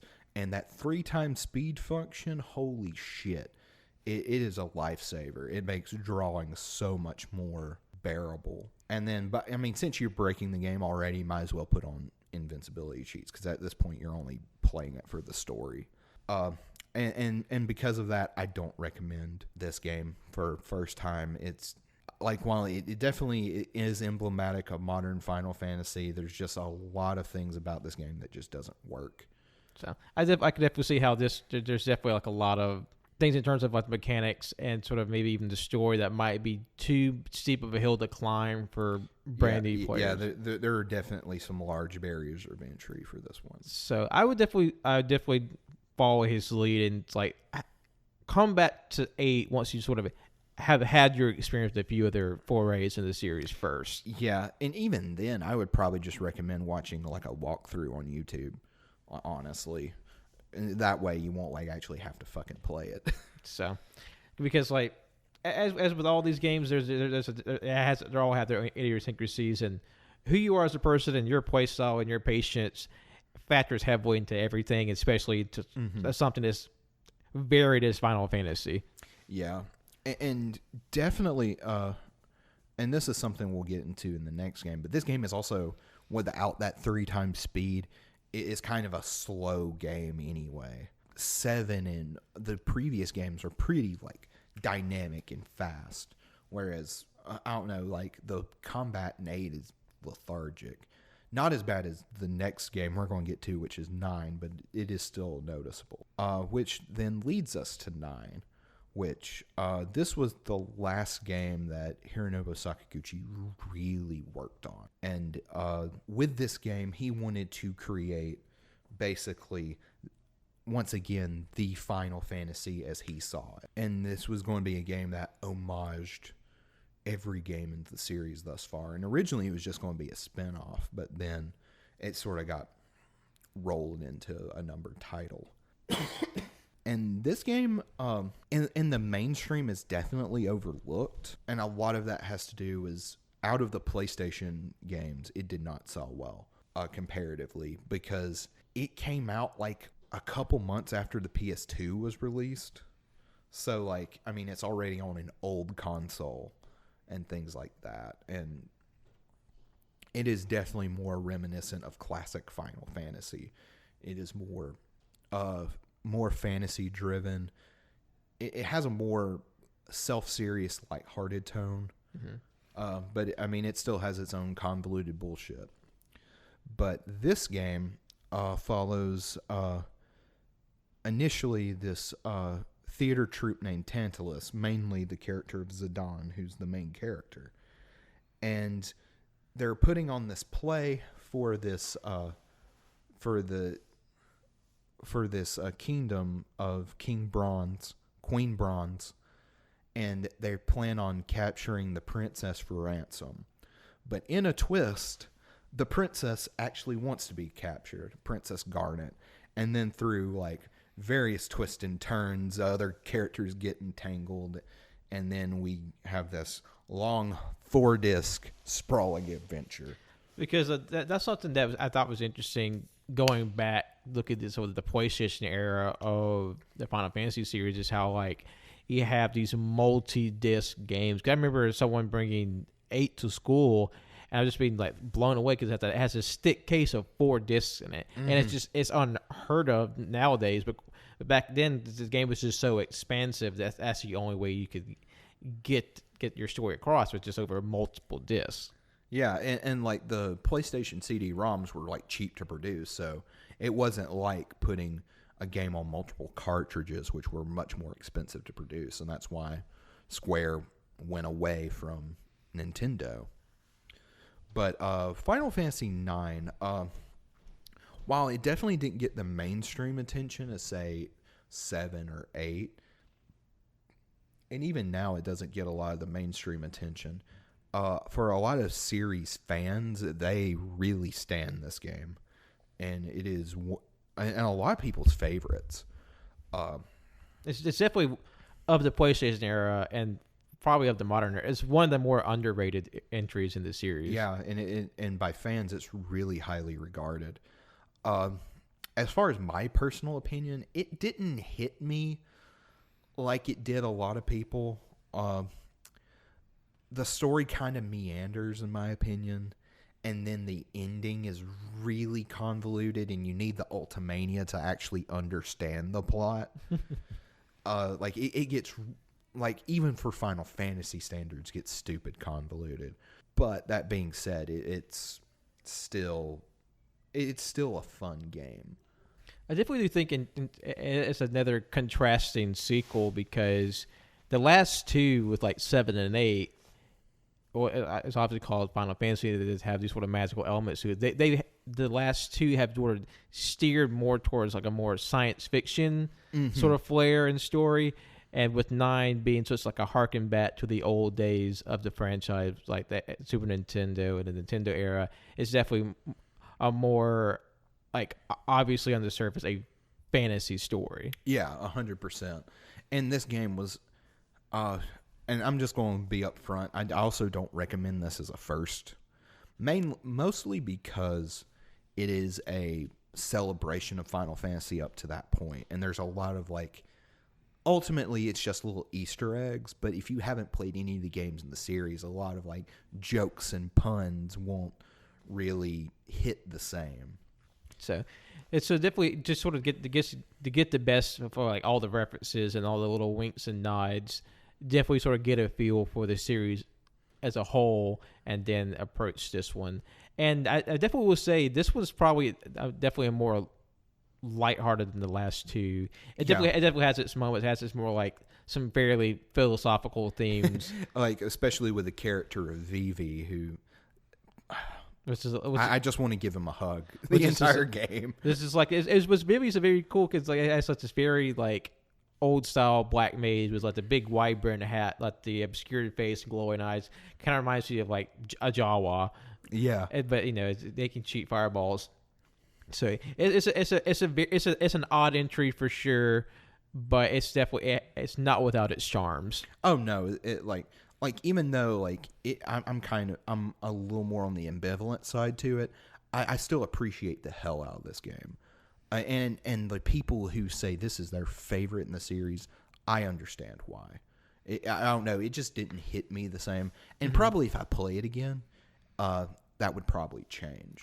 Now, for people who were interested in playing it, has it really been re-released, reshuffled any more times? Yeah, I would probably recommend either the Steam or the Switch version, just for accessibility.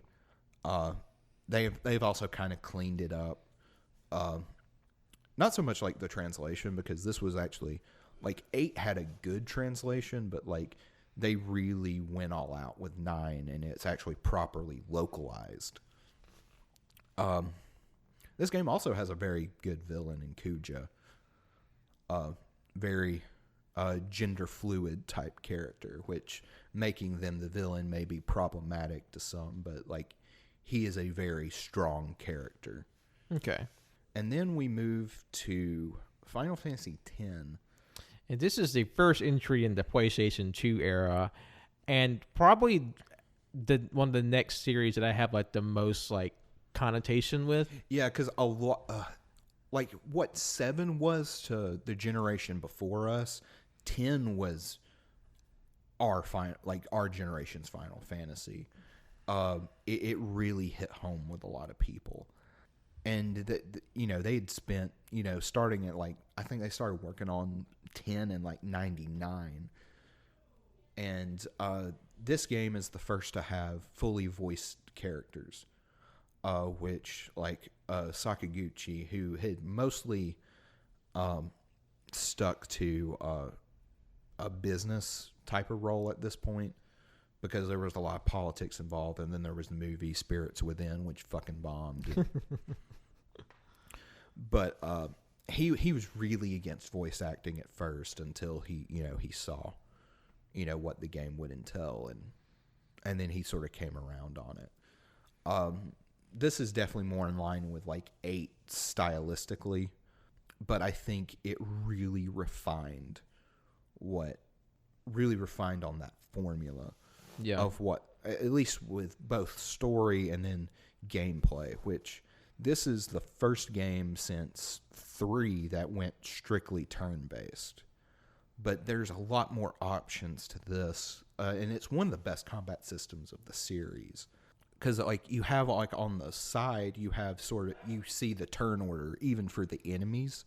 So, and you can swap characters mid-battle, and you won't lose a turn. So, like if I want to pull Tidus out and put like Waka in, I can do that and wouldn't lose a turn. And so, because different situations call for different characters because they have different strengths. Even though like if you mid-max the game, you can literally have everybody learn everything. But as far as the story goes, it follows this young kid named Tidus, who is a professional blitzball player, which is like... Imagine soccer underwater. Underwater soccer is the best way to describe it.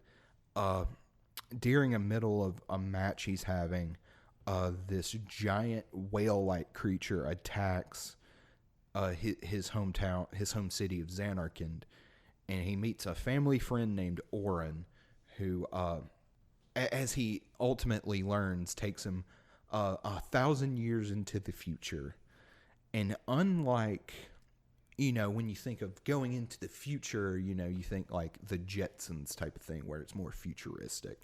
But it's actually, like, Zanarkand that he's from is very, like, high-tech. And then when he gets sent back into the past, it's definitely more primitive. And it turns out that whale thing named Sin has been basically rampaging every so often.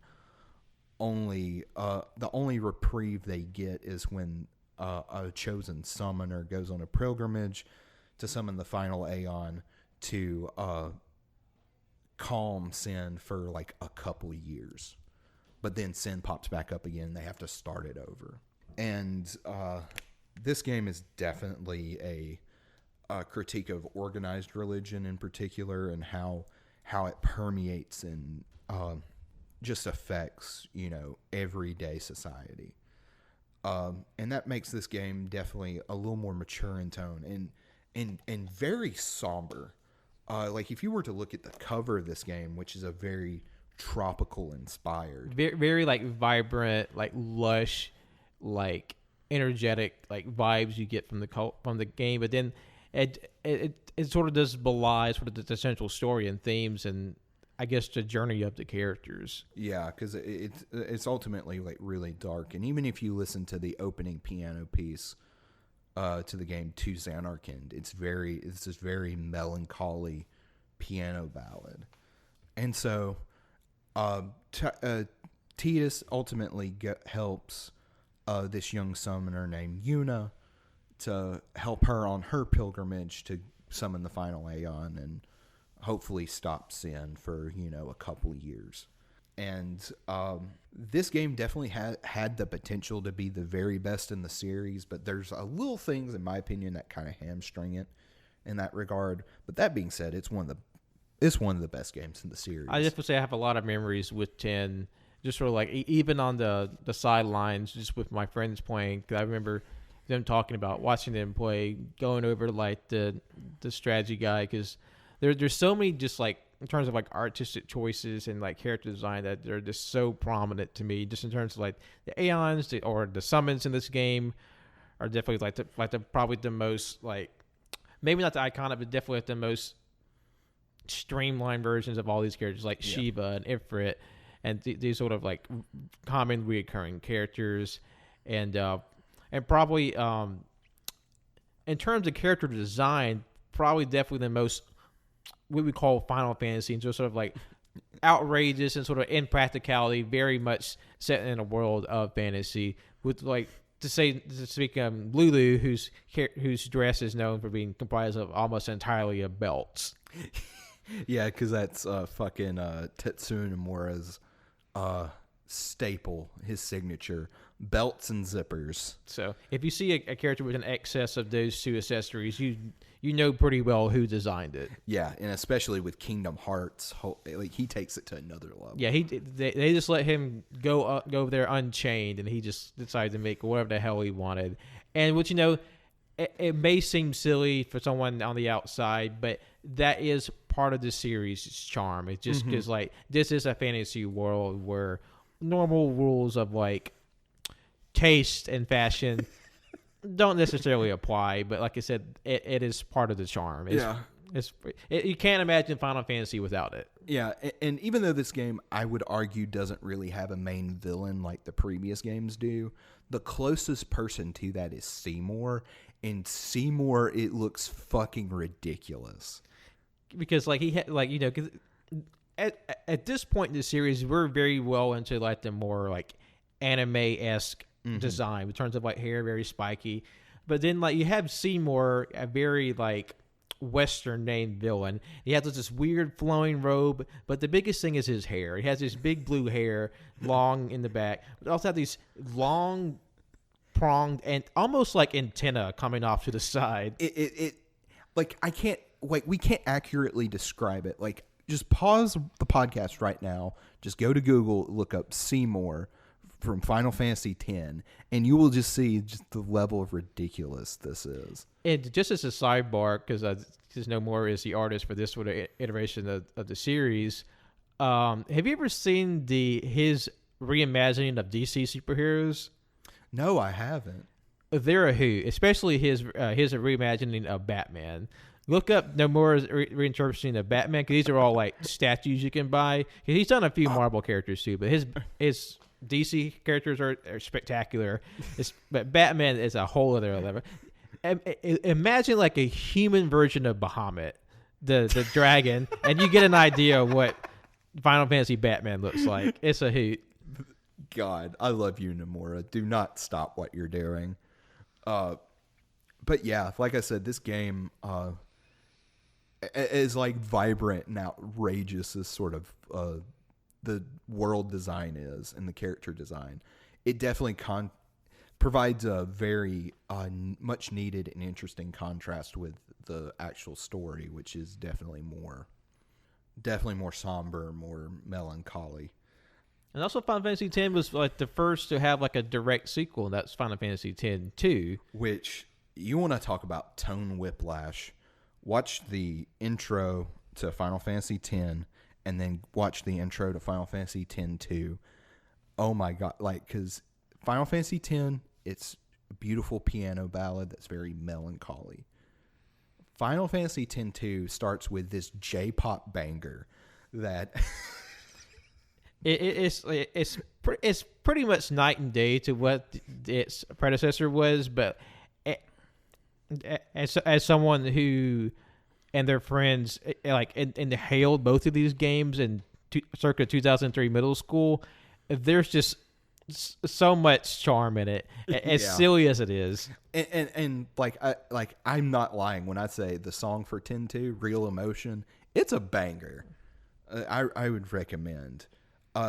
I'd probably say, for me, the biggest hindrance with this game is the ending is a little weak, in my opinion. Mm-hmm. It's definitely more about the journey than the destination. I mean, it's about a pilgrimage. So what I think this game does very well, just sort of like just like the ordeal that all the characters go through, and I feel like the cast is smaller, so you get more time with each of them. Mm-hmm. And I feel like that's like one of the stronger points of the game. It's just sort of the trajectory that these characters go on across to, the saved world. I feel like that's one of the biggest things about it that stand out to me. Yeah, definitely. And like the voice acting, I know some people will poo-poo on it, but well, you also have to think this is like I love the voice acting. There's definitely like a charm to it too, how silly it is, but also this is like really one of the first. It's the first fully voice acted Final Fantasy, right? Mm-hmm. So of course it's gonna be like there's gonna be some hiccups there. Yeah, and I know a lot of people don't like Tidus. He's definitely not my favorite main protagonist. You mean you don't like his charming laugh? Yeah, which like that scene in context is actually really fucking sad, but like you take it out of context, it's a instant meme. There's also a mod for the PC version that's called Tidus Fantasy X, where they take every sound in the game and just modulate the voice, the laugh. Yeah. So it's like the two sound cards is like it gets really grating. But yeah, and then he kind of like hijacks the story at the end, which I'm like, it's not about you, stop. Even though like one of like the first lines, he's like, listen to my story. I'm like, fuck off. It's like Yuna's the main character. Kill me. So with that, we're going to take a quick break, and then we'll come back. We'll talk about 12, 13, and 15, and then we'll go into my personal rankings of the series. I'll be back soon. All right, welcome back, everyone. This is part 3 of the Final Fantasy Primer, and we'll be getting into the final games of the mainline series of the franchise. And what we'll be talking about Final Fantasy 12 next. Yes, and 12 is definitely a unique game in the series because in the late 90s there was a game called Final Fantasy Tactics, which introduced the setting of Ivalice, which they keep coming back to, and this is the main numbered game that's set in Ivalice. This is a very interesting game as far as like the history of it, because it got delayed out the ass, and it started a trend of Final Fantasies taking forever to make. And plus, this was the first Final Fantasy that was made, mainline Final Fantasy made after the union of Squaresoft and Enix, right? Yes. Well, technically no, because like 10-2 and games like that. But like, as far as the next game in the series, like I think the talks of that were the merger was starting to go into effect once 10 was released. But I think initially 10 had the Squaresoft logo instead of Square Enix. And a lot of that had to do, and there was a lot of very like corporate politics and it ended up at this time. Hironobu Sakaguchi ended up leaving and making his own studio, and there's kind of rumors on whether he left or kind of got ousted. And a lot of the business decisions, I forget the guy's name. I think it's Iwata. Anyway, he's almost single-handedly the reason a lot of the shitty parts of this series came into effect in the mid to late 2000s. But anywho, Final Fantasy XII. This game is set in Ivalice. It had, like I was saying earlier, troubled development. It was going along. The director ended up leaving towards the end just because of stress and corporate politics and stuff like that. They initially centered the story around the character of Bosch, but then they kind of, did the bullshit corporate. Well, the focus group said we needed a character that was younger, and then that's how Vaughn came into the game, and he became the protagonist, and kind of feels shoehorned in. Like, he's very not consequential to the plot, and so, like, there'll be times where, like, the story will, like, be centered around specifically Ash, who's the princess of this game, and then he'll just, like, kind of, like, pop up and be like, oh yeah, I'm here, and it's really I fucking hate Vaughn. But minus Vaughn, I really enjoy this game. This is one of my favorites in the series because, like, even Vaughn is written well, like, even though he's, like, fucking irritating, but all the other characters are some of the best in the series, like, Balthier, Bosch, Ash, Fran, the bunny lady, the sexy bunny lady. Because I remember I have a fair amount of exposure to this game because a cousin of mine had it, and we sort of watched him play through it, and it does harken back to the days of Tactics because Final Fantasy Tactics had a Game Boy Advance port, and that was a game that a lot of my friends really poured a lot of time and energy into. And since it's set in a previously established iteration of the Final Fantasy War, there's a lot of familiar characters because it has, like, a lot of races in the game. Like, like you have the bunny women, you have the dragon men, and you have, like, all these different sort of forms, and it's just to see those same sort of races and characters in a fully realized 3D world. It is very interesting. Like, I guess I don't know how to describe it. It just feels like, oh, they made it to this big point now. They're no longer relegated to, like, a side installment of the series. Yeah, and it just feels grand. Like, the cities feel just huge. Like, even though they're not ultimately, like, it's sort of like in the game, but it just the grandiosity of this, it just feels just epic in scope. I will say, in my mind, this is the brown game because it is very brown. A lot of the game is centered around, like, a desert. Yeah. And what's, like, surprising is this game only centers around, like, one area of the world of Ivalice, but it feels like a whole world into itself. Mm-hmm. And I will say, because I feel like forgive me for not remembering their names, but the character of what we got going on here? We got some refreshments for the podcast. Thank you. Oh, wait. Oh, so we just put. That's how they do to get away with the tico marker. Sorry, listeners. No, it's fine. We'll edit this out. Or we can keep it in. Just let us know that Liz and Cannon, they surprised us with some margaritas. Some fucking margs. Let's get turnt, boys. So we're going to talk about Final Fantasy and see where we go, because we just got these little tiny bottles of Jose Cuervo. And then once we get to 13, I'm going to need this. Ooh, I can't wait. It's been so long since I had a margarita, and this is a big boy cup too. Oh yeah, not as big as that big gulps from the La Hacienda. Yeah. Shout out to our local Mexican restaurant La Hacienda with their single serve pitchers with at least 6 shots of tequila. It is literally the big gulp, but margaritas. It's great. And this is how, through quarantine measures, people are able to have margaritas and alcoholic drinks to go. Yeah. Oh fuck me, that's so good. Oh fuck, that's good.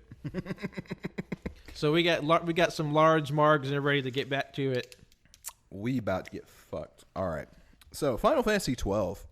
But I think one of the main reasons I like this game is, even though the creators of this game said this wasn't a direct influence, but it's the game that most feels like Star Wars. I was about to say, because that's the point I was getting at, is that the pirate captain and the bunny woman is very like Han Solo and Chewbacca vibes. Yeah, except, instead of you have sexy bunny lady. Well, you mean to who tell has me a weird fucking voice? You mean Chewbacca isn't sexy? I mean, he has that fat ass.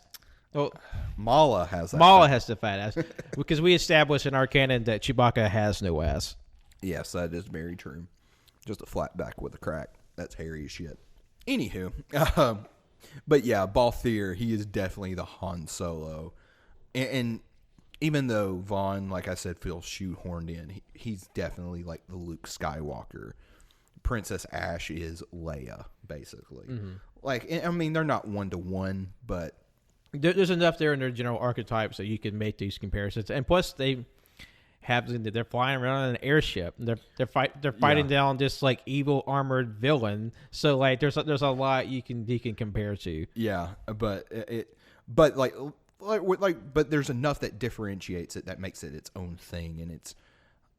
And as much as I joke and say this is the Brown game, it is still like immaculately designed. Just the amount of detail and like the architecture and the ships and everything alone is just, especially if you play the Zodiac Age, which is the HD remaster.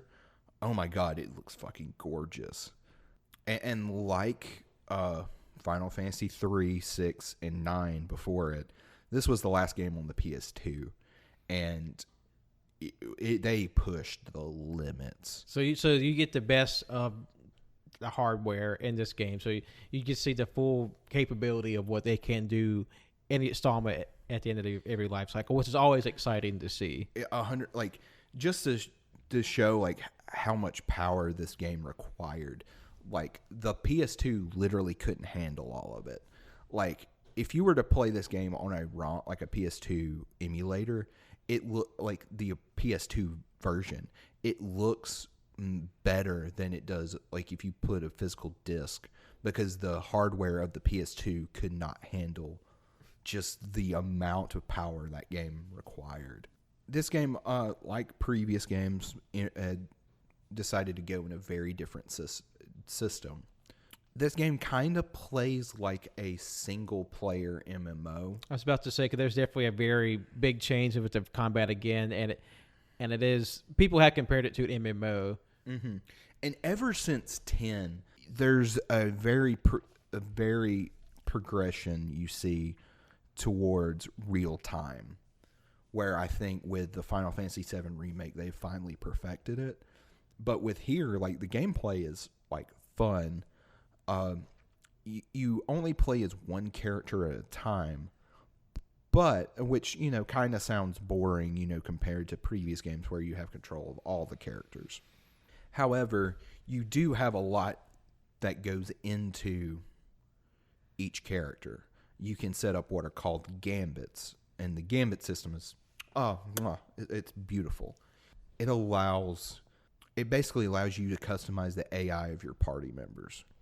So, like, and it's very detailed. So it's like, in this situation, you have the character use a potion or something like that. And like I said, you can get really detailed. But you can also play the game on wait mode, which basically you can turn it into a turn-based RPG. Okay. That's but like semi-real time. So it's not just strictly you're restricted to one character. If you wanted to, you could switch between characters and choose their attacks.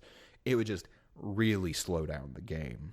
But like if you're into that, I imagine it would be really fun. I think one of the things that holds this game back from being one of the best in the series, once the director left and the writer, there's I don't want to say a steep drop in quality, but a noticeable change. There's a noticeable change. The story kind of stops. Yeah.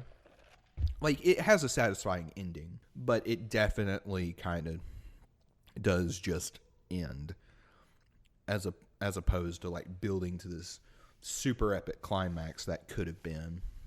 But this game is also very Game of Thronesy and political. So if you're really into that, I really suggest the remaster of this game.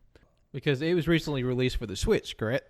Yes, it was just recently released for the Switch. I have the PS4 version, which I have no qualms with. I recommend. It also has a fast forward feature, which allows the game to move a little faster, especially in areas like where you're grinding or like a dungeon's going a little too long. And I know I told Pat this earlier when I beat this game, but goddamn, what is ultimately the final dungeon, I almost quit. It was fucking bullshit because it's like it's 3 dungeons in one, and it takes like 3 hours to complete. But the third and final part, there's a lot of RNG involved, is the best way I can describe it. So it's basically just like a lot of like chance and like wish and hope that you get the right thing. Yeah, because basically what you do is you have to choose these correct like teleportation points to take you to the next floor. And you only have 2 chances to get it right through the entire thing. And if you get both those chances wrong, you get sent back to the bottom of that section, which that's just, to me, punishment in and of itself. But then you get bombarded with some of the highest level enemies of the game just as an extra fuck you. And Pat, I wanted to scream. But finally did it. I finally got to the end, and it was really freaking good. Just there's a lot about this world. It's one of the few worlds of this game I just want to fucking live in and explore. Because I will say that I just seeing the cutscenes and just watching my cousin play, it felt like a very like lush and vibrant world, just full of like life and like varied like races and characters in it. I feel like, to me, that's one of my favorite things about a fantasy genre. It's just having just a multitude of like life forms and characters just inhabiting the same world that's so much different from our own. Yeah, and like each like race and characters from different regions have different, like in like English have different have like different accents. And just like the localization is in English anyway, it's the best written as far as like dialogue and stuff like that. Like even so much so that it is better than like the Japanese version from what people have said. Okay, like so it has like a more nuance and stuff like that. That's really cool. I also will say 12 has a very special place to me because I'll always remember it as the place where I learned the word exsanguinated. Oh, fuck. God, I don't... What the fuck does that mean? Because there's an item in the game that my cousin found while we were playing. It's called the exsanguinated shield. And exsanguination means death by blood loss. Okay. Yeah. I mean, that is just sort of goes to show, like, the level of, like, thought and care and nuance that was put into the English script of this game. And basically the only reason they were able to do it was because it was being delayed so much. They got the script piecemeal, because usually they just get like just the entire fucking game plopped into their laps and they have to translate that. Like for 6, Ted Woolsey, was the only guy doing it, and he only had a month to translate the entirety of Final Fantasy VI. Which is like every bit of dialogue, every bit of like item description, which just seems like a task so large I can't even imagine how Like, someone can do and it. for a game that came out in '94, like if you do everything, at best you're looking at 60 to 80 hours. So like it's, like that's a lot of material to translate. Yeah. And I think that's sort of one of the things that led to the lackluster original translation. However, like 12, you don't have any of that. It's just, to me, like even when there's the dip in quality, it's still really freaking good. I was just let's see, was there something else about this game? I like I said, I can't sing the game any more praise. Like I said, it definitely dips in quality. This game has one of the best side quests in the monster hunts too, which you go and basically kill these monsters for money, but it really allows you to explore the world, and the monsters' designs are really freaking cool. But that being said, do I recommend this as a first time Final Fantasy? Not really. While it is definitely a reflection of what Ivalice is, I don't think it's definitely the best reflection of the series as a whole. And for that, I would recommend 4 for the classic or 10. And that was something I forgot to mention with 10 is, like, with the modern Final Fantasy, I definitely recommend 10. And that being said, that leads us to probably the most divisive. Like I said, 8 was the first one to be divisive, but 8, it doesn't compare to the divisiveness of Final Fantasy 13. And oh boy, do people have a lot of opinions about this. People either fucking think it's the best thing since sliced bread, or think it killed their children. And I sort of fall in the middle. I definitely see what they were going for. There's some stuff I respect about it. I will never play it again. Well, before we get into, like, I guess the more controversial bit, what would be the story of Final Fantasy 13? Okay, God, this is the one that's the most stupid to fucking summarize. I'm trying to think of a succinct way to summarize it because it's so stupid and convoluted. It follows this group of characters led by Lightning, who is the other female protagonist, only other female protagonist of the series.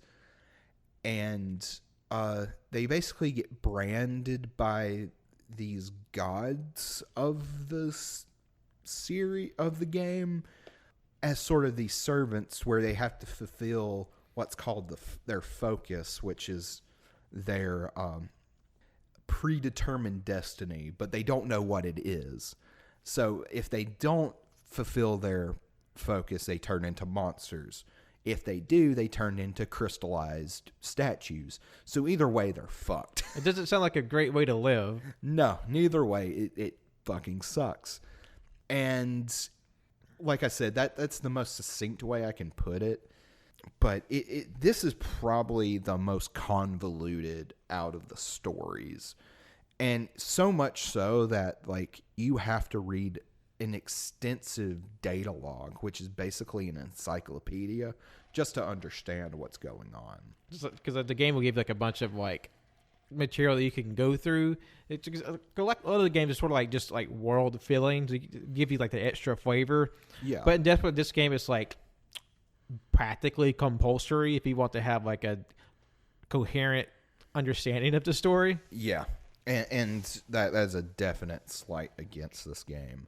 Apparently, like, I was doing a little bit of research in the development of it, and a lot of it just sort of had to do with, like, the director of the game was super enthused about it, but not many other people in the development team were. And so that kind of, as the director described it, he was like, there was definitely a lack of shared vision. So, and it took them a while to actually come up with the story and things like that. And they also put more of an emphasis on graphical fidelity. Yeah. And it looks better than many modern games now. Because I remember this came out, 2010, 10, I think. 12? I think it was 2010. Yeah. No, excuse me, 2009. Oh, Jesus Christ, even earlier. Because I remember I was in community college when this game came out and remember talking about it. And, like, it still holds up almost, 10 years later. Yeah. I mean, like I said, it looks better than some games of this generation. And it's definitely leans more back into, like, the sci-fi edge of the scale. Yeah, I would probably argue this game is more sci-fi than fantasy.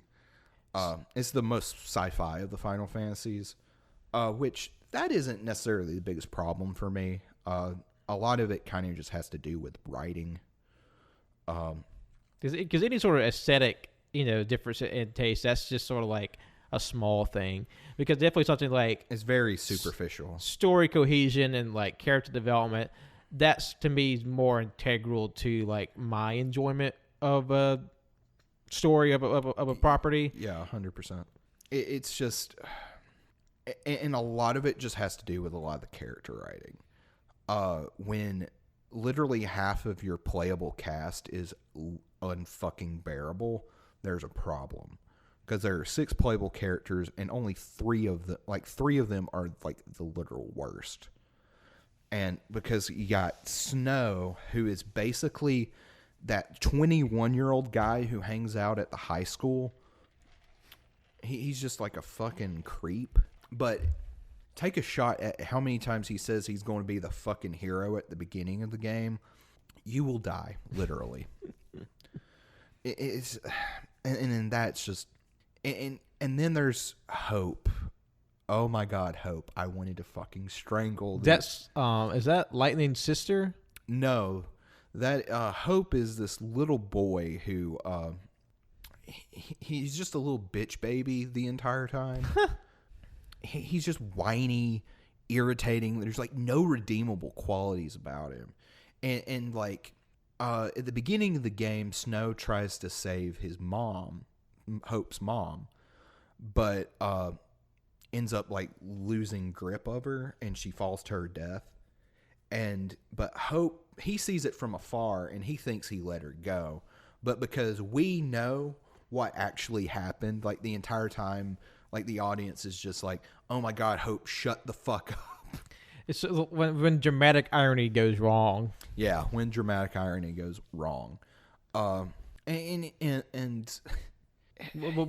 sorry, but what's the name of the fellow with the chocobo in his hair? Saz. Saz is the best fucking character in the game. I love Saz. And also, he's a dad. He's a great dad. He is the most human character not only in the game, but I would argue in the series. I don't know what it was. He was just really well written, and especially for a man of color, specifically a black guy in the series. Like Barrett is an interesting character. But the template for which they build on him is a Mr. T archetype. Yeah. Whereas, like, Saz feels like a real person. Yeah. And then Vanille, Vanille, she's Lightning's sister. No. Damn it. Sarah's Lightning sister. Because I said, I have a very broad overview of the series. So, like... And plus, I'm trying to recall a game that I was into about 10 years ago, only from like a outside perspective. So I'm trying to like piece this shit back together. But also, for whatever reason, I'm getting like big Buffy the Vampire Slayer vibes just between like you have Lightning as a character, and she has a little sister that people didn't like. Yeah, like Lightning is very much your typical strong female protagonist. Not necessarily a bad way. I think she is a good protagonist. She's just kind of bland. She's kind of like stereotypical military female character. Like if you know that archetype. Like she is a very like competent and capable character, but I guess she doesn't have much in the way of as much as like a personality to herself. Yeah, and I've heard a lot of people say like the characters get exponentially better in the sequels, because this game sold like 6 million copies initially, but it took, like, it's a 60-hour game, so it took a while before people were willing to admit this game isn't that great. So because that's one of the biggest contentions about the game, is that there's a very extended prologue essentially in the game where we had to devote so much time to the game to where it's essentially still kind of leading you through the process. The game doesn't fully open up until 20 hours in, and that, to me, that's just unforgivable. That's a very big time investment for a player, and to still only be like, what would you essentially be doing within the first few hours of any given game, that you're so far into your gaming experience, and it's just still essentially a tutorial type of thing. But basically, and like, I like this game more than most, but yeah, and then on top of that, like, the dungeons are just fucking, like, there's no reason they should be as long as they are, because they, like, and it wouldn't be so bad if there was a little bit of variety, but, like, while I really enjoyed the gameplay of Final Fantasy 13, it is very, I'm trying to think of the correct term. It can become very monotonous very quickly. Okay. Because you're kind of doing the sort of same thing over and over. But similar to 12, the gameplay is pseudo real time, where you control mostly one character, the party leader. And each character gets 3 specific jobs. And normally they would be like knights, black mage, stuff like that. But for some reason, I think they were trying to appeal to the Western demographic, because at this time, Call of Duty was the biggest thing. So, like, the classes are Commando, Ravager, and I'm like, fuck off. It sounds very, like, try hard. Mm-hmm. But since there's only like 6 classes, how you combine those classes together, you create what are called paradigms. And you can switch those paradigms on the fly and to suit a specific situation. And I really enjoy that. But like like everyone says, the game is Holloway Simulator. It's very linear. Even the level progression is very linear. Because like 10 had the sphere grid, which you could do a lot of customizing with. 12 had the license board that you could do a lot of customizing with. But this is very straightforward in like not a fun way. It feels like you're very stifled in what you can do. Yeah, and like I said, the game doesn't really open up until like 20 hours in. And theoretically, every character can learn any class, but there's no incentive to, because each character is suited for 3 in particular. Mm-hmm. And so it's better to stay on that intended track. Yeah. Instead of deviating to do something else. Now, I will say, like, the best example I can give of this is both Hope and Saz can be our synergists, which is like is a buff part. Basically is centered around buffing your party. But basically giving them like increasement to like their attributes like strength and speed and durability and things like that. Yeah. Which kind of a sidetrack. That's one of the things I do like about this game is buffs and debuffs are very important. Because in a lot of games past, they're just kind of there. They're mostly for enemies to inflict on you, and you have to deal with them. Yeah. But in this game, like, buffing yourself and debuffing the enemy is really important. But both of them are synergists, but they learn different techniques at different times. Like, I think Saz gets access to haste a lot earlier, but Hope gets a lot of other really good abilities earlier than Saz does. So, like, once you have the ability to choose your party. It's about, well, who do I... It's like, well, which character do I want? Do I want this character who has haste where I can make my party faster, or do I want a character that can buff me up stronger? So there's a lot of cool like strategy that's involved there. However, it's like I said, once the game is just really monotonous, and by the I put it down, like this was actually the first game in the series I ever played, because it was one of the first games I got when I got a PlayStation 3, because I was like, I want to get in Final Fantasy. Might as well start with the newest one, right? And I was like, well, whoopsie. But I mean, even then I didn't hate it. It wasn't until I played the rest of them and I was like, oh. And plus, like, you didn't really have much to compare it to, so it may not, its flaws may not have been as apparent. But even then, you can still tell, like, what's fun and what isn't. Yeah, I remember getting to a specific point and just kind of getting bored with it. Yeah. Which was about like halfway through. I'm trying to stay spoiler free, but like the ending to the game is like really fucking weird. It ends on a Leona Lewis song. Okay. Yeah, it's fucking bizarre. And like, because there is a sequel to 13, right? The Lightning Returns. There are two sequels. There's 13-2 and then Lightning Returns, which is 13-3. Okay. Yeah. It's fucking... Because, like, Square saw the success that the first 13 made, and they were like, you know what? We're going to do not one sequel, but two. And then once everybody then they realized they fucked up when everyone was like, 13 sucks. And to say nothing of Final Fantasy Versus 13. Oh, we're going to get to that. But I will say one last bit about 13. One of my favorite sort of quirks about this installment is that essentially each of your 6 characters gets a summon, and they're like these transformers. Yeah.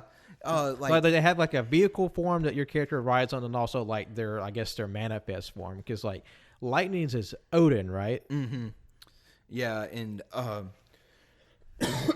forgot what he's just a guy on horseback, but like Saz, I forgot the name of I think his might be Phoenix, because but Snow's is Shiva. Snow's is Shiva, or it's the Shiva sisters, and they turn into a motorcycle. Saz's turns into a fucking sports car that looks really cool. Now, is it Lightning's sister that has AllYouCanHear? No, that's Vanille. Because I remember like there's some reoccurring summons with this game, like Odin and Shiva and whatnot, but also like AllYouCanHear is like a mythological character you rarely hear anything about, and because that's the great mythological monster that has like 50 heads and 100 arms. Yeah, like when do you ever hear about that? Exactly. And I think she is the last one to get the summon too. Like you don't get hers until like chapter 12 of 13. So, yeah, like I do like the summon system in the game. It could have been implemented better, but like they look fucking cool. Yeah, if you haven't seen them, just go check those out. The summons from Final Fantasy 13. It's a very unique and innovative take on the system they've had since almost since the series began. Yeah. So like when they initially announced 13, which I think was like 2006 or something like that, they were announcing this just big fuck all project, which was called the Fabula Novala Crystallis. It's Gesundheit. Yeah, it's some sort of fucking Latin for something. It's like another crystal story or something like that, which would have 13, its 2 sequels, versus 13, which ultimately became 15, and I think Type 0, which is a spin-off game that people there stands for Type 0. I've never played it, but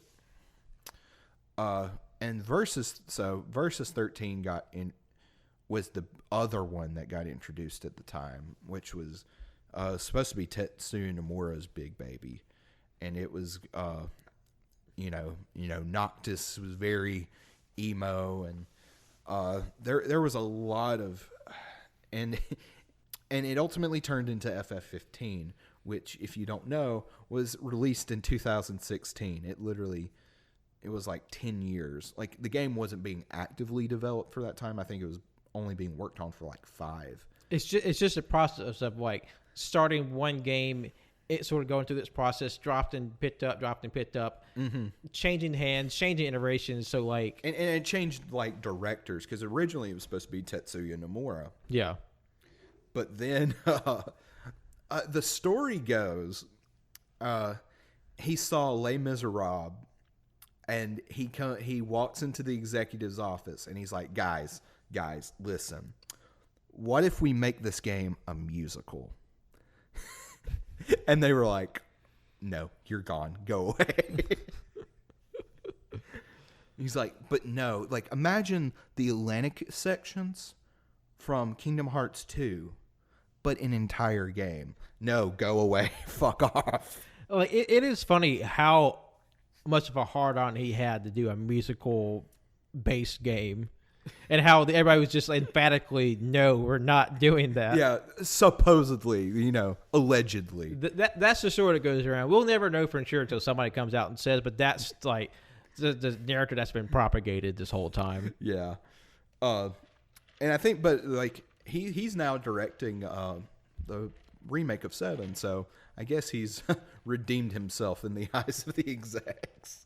But just wait till like the DLC where it has Cloud and Drag doing like this dance sequence in the Honey Hive. Oh yeah, and I would pay $50 more to play that. So yeah, 15 was a very troubled development, and it is to the date of this podcast the most recent version of the game, or most recent entry in the game, in the mainline series. Yeah. It follows Noctis, who's this prince of this kingdom called Insomnia, who, after his father dies in a political assassination, basically has to travel the world to get the power of the kings in order to defeat this invading empire, which, I know I said with 10, it had the ability to be the best game in the series, but God, 15 had the potential just be fucking amazing. But there are a lot of things that hold it back, in my opinion. I know it was reviewed very well when it came out. But yeah, there's just a lot of things here and there. And I think it's out of the games I played, it's the one I haven't completed fully. And that was because of the game, let's be frank, wasn't finished when it was released.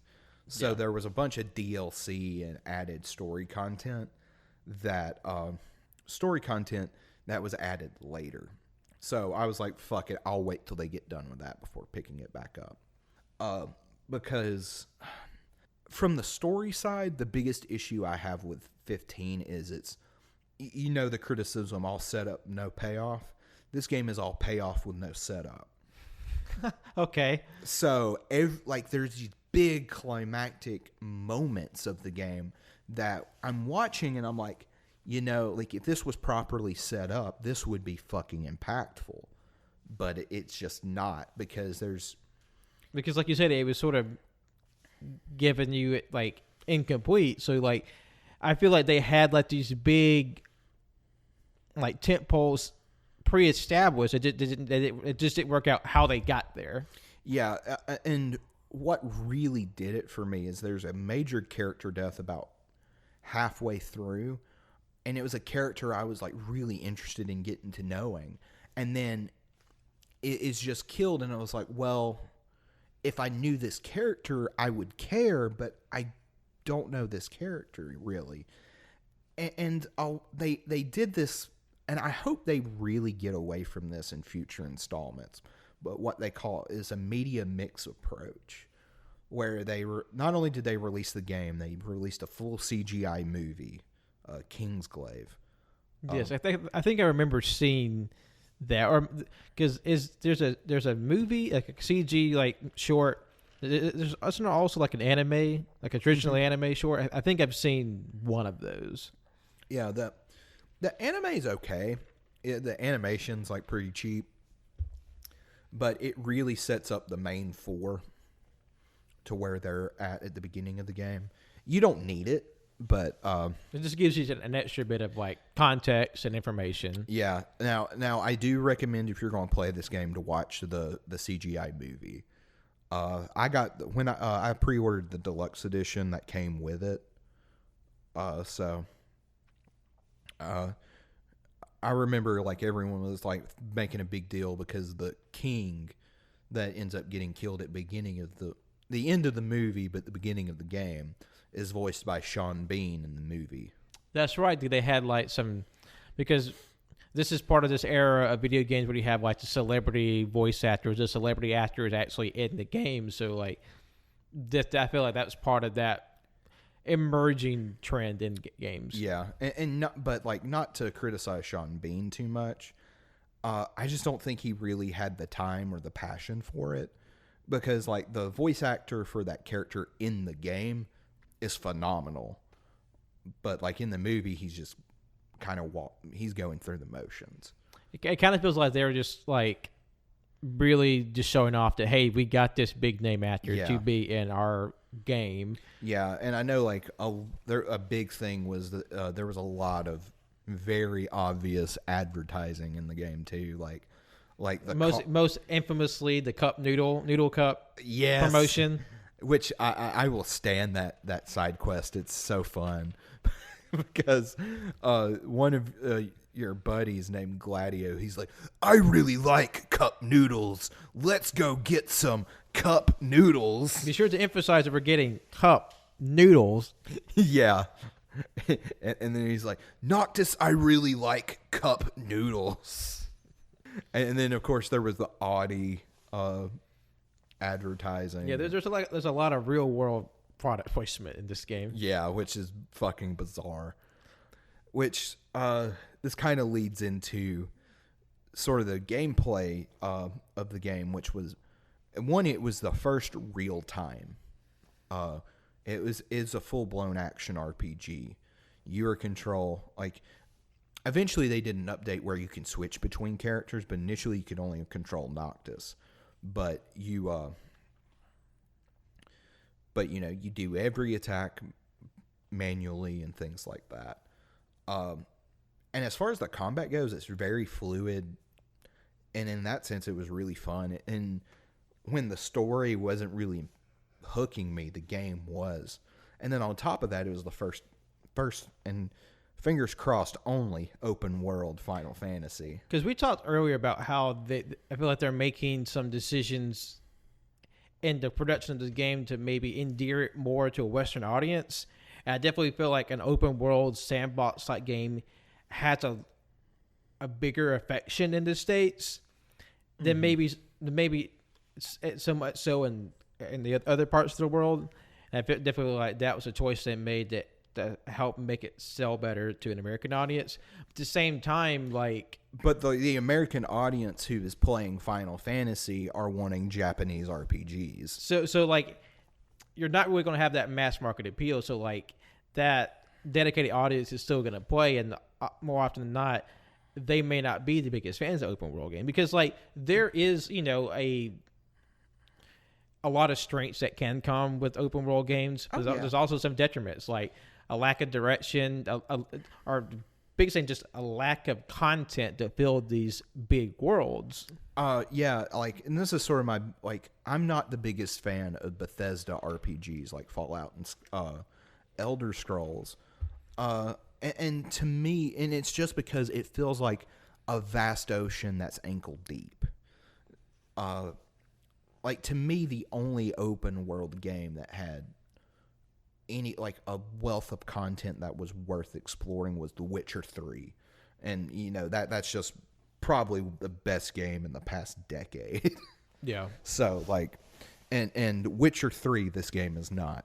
And even then, I would argue The Witcher 3 definitely, the main campaign, has some story issues with, just because of the lack of direction. It kind of is kind of like this, and like flatline, and then it really spikes at the end. But that's Witcher 3.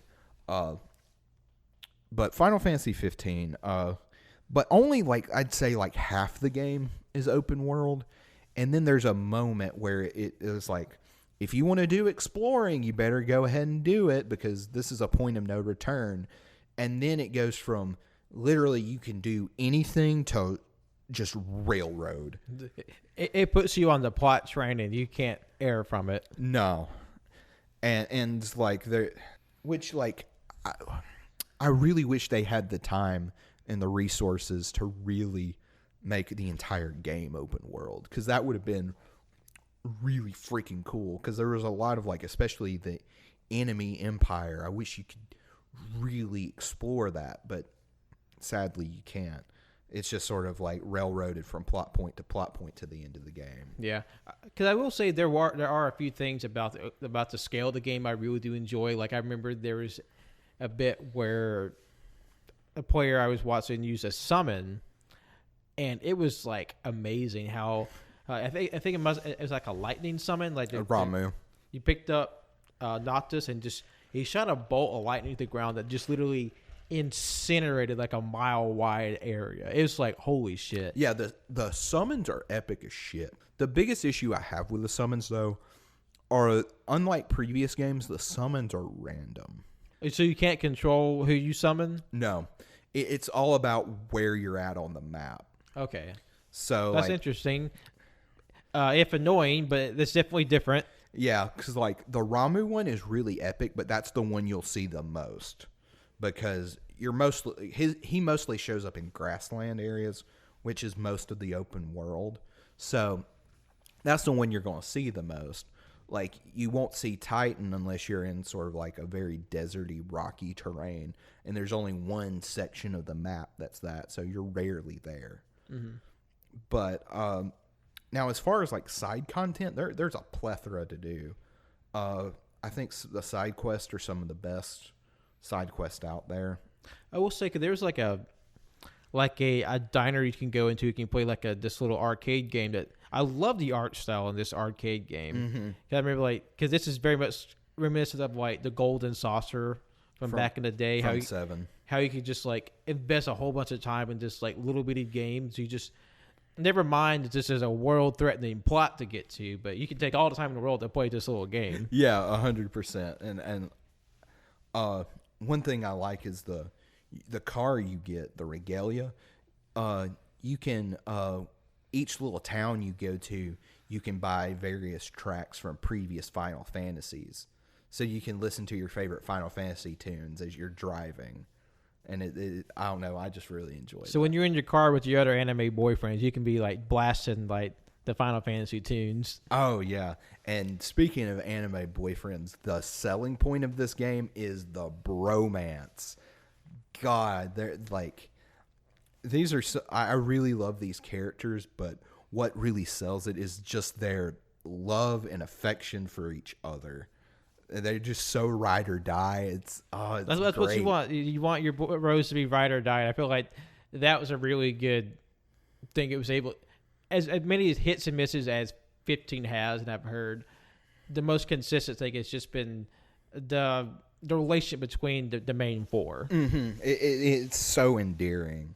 And especially as it goes later on. And like, I've seen shots of the final boss, and it's just like, it hits you in the feels. Like you just want like be arm in arm with your best dude, like fighting like this big monster, literally killing God through the power of friendship. Exactly. That's what Final Fantasy does best. And you know, but this time you're all playing these like different versions of your favorite anime boyfriend flavors. You got the sullen loner, you got the smart guy, you got the beefy boy, you got the Twinkie boy. 100%. It's just I love it. That being said, as you can probably hear, I don't really recommend this game for first-time players, even though I've known a lot of people personally who this was their first Final Fantasy, and they just fucking loved it. The biggest thing with me is just the story. There's a lot of moments that I'm like, that would have been so great if you led up to it properly. But it's on all major consoles, so like right now. So probably the preferred version would probably be the PC version, which would probably be any game in that sense, because I think there's like mod support and stuff like that. Yeah. And then plus, depending on how you built your PC, it could be, fucking amazing. But yeah, so that's sort of my overall opinion and recommendation of all the games in the series that I've played so far. So as sort of like the send-off to this episode, that's like probably 3 hours at this point. Let's see. Fuck, I can't see. I'm not going to worry about it. We're getting close to 3.5 hours here. God damn. I knew this episode was going to be long, but I didn't expect it to be this long. But to cap us off for today, Jonathan's going to get through his tier list, his rankings for the Final Fantasy, and this will be sort of ranked from F, D, C, B, A, S. Yes. And this is of all the Final Fantasy we mentioned, and let's kind of go through this breakdown. What is on your tier list? What will be starting on the lowest level on the F tier Final Fantasy? F tier. F. There's only one, I will say, and can you guess which one it is? You got to guess? I have an idea. It is Final Fantasy II, because, God, this game was the only one I did not complete out of frustration. It's too grindy, and the story is too basic to keep me interested. So we have the low inhabitor of the F tier. So moving on to the D tier, who inhabits this land? Who's the Kathy Griffin of Final Fantasies? I get that reference. The first Kathy Griffin of this would be 13. I hate to be such a hater because I feel like this game gets unfairly maligned, but it has some very there are obvious flaws that you just can't overlook. Exactly. It's linear, it's repetitive. It literally takes 20 hours before the game fully opens up. To me, those are just unforgivable. Okay, so now I think that might be the only D, because that would be the only D tier. All right, so what's in the C list? What's on the mid tiers of Final Fantasy? Like for me, like for this list, the bottom and the top, I know what they are, but the middle chunk of this, it hurts. It hurts a lot. And this is just one man's opinion of the franchise. Save your vitriol for. Yeah, please don't eviscerate me. Yeah, don't attack him on Twitter. Yes, please don't. I'd probably say Final Fantasy 1. I appreciate it for what it did for the series, and getting it started. But it's the most basic form of it, so it can't really compare to all the innovations that's come since its release. Yeah, that's basically what it boils down to. So we got Final Fantasy 1. Next in C tier. It's between two. I'm going to have to go with 15. 15 had so much potential, but it's just sad to see it put here. There's definitely a lot that just kind of came to like behind the scenes thing that kind of handicapped this game. Yeah, 100%. And then I'd say 8. There's a lot to love about 8, but when literally the gameplay, like the only way I can recommend it is to tell you to cheat, that's a big problem. But like I like the story, and even though the characters don't get a lot to do or don't have a lot of characterization, they're pretty endearing overall. Now we're going to B, which And the thing is, we've only plotted 5 games, and there's still several left to go. So I feel like that just kind of shows a testament to the series, how strong it is, each individual ones, because the top 3 tiers are all like a high-end, well-respected parts of the series. Yeah, and I will reiterate, this isn't necessarily a reflection of each game's quality. These are just my personal opinions on how they affected me and how I would rank them. And the reason I make that disclaimer right now is because I'm about to bring out my hottest take. Uh-oh.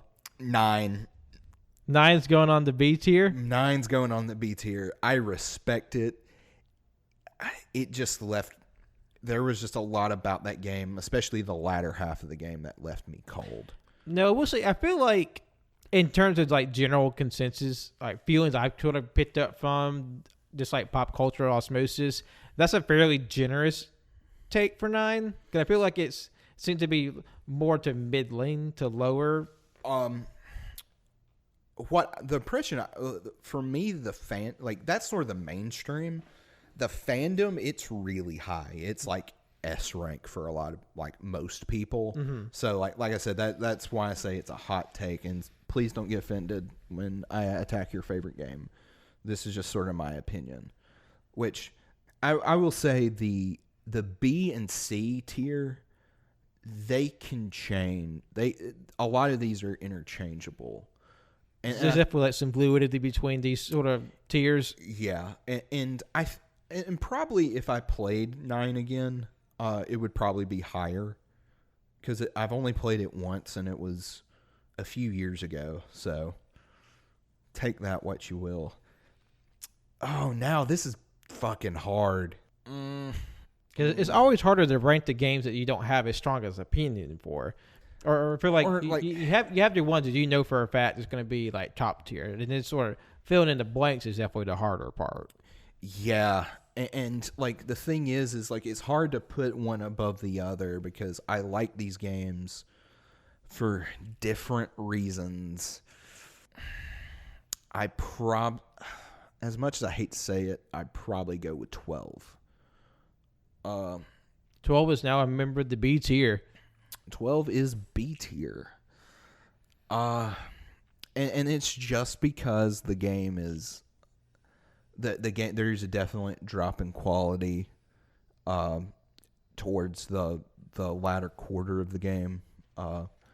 And something I don't think I mentioned is the dungeons are definitely fucking long in that game, and they don't need to be as long as they are. But like I hate putting it in B because it has some of my favorite characters in the series, and even though the plot may fall off, it's still fucking compelling. And I think that's the end of B. Oh, there's only 2 members of the B tier? Only 2 members of the B tier. And how many games do we have left? 1, 2, 3, 4, 5. I'm not ranking 3 just because I haven't played it.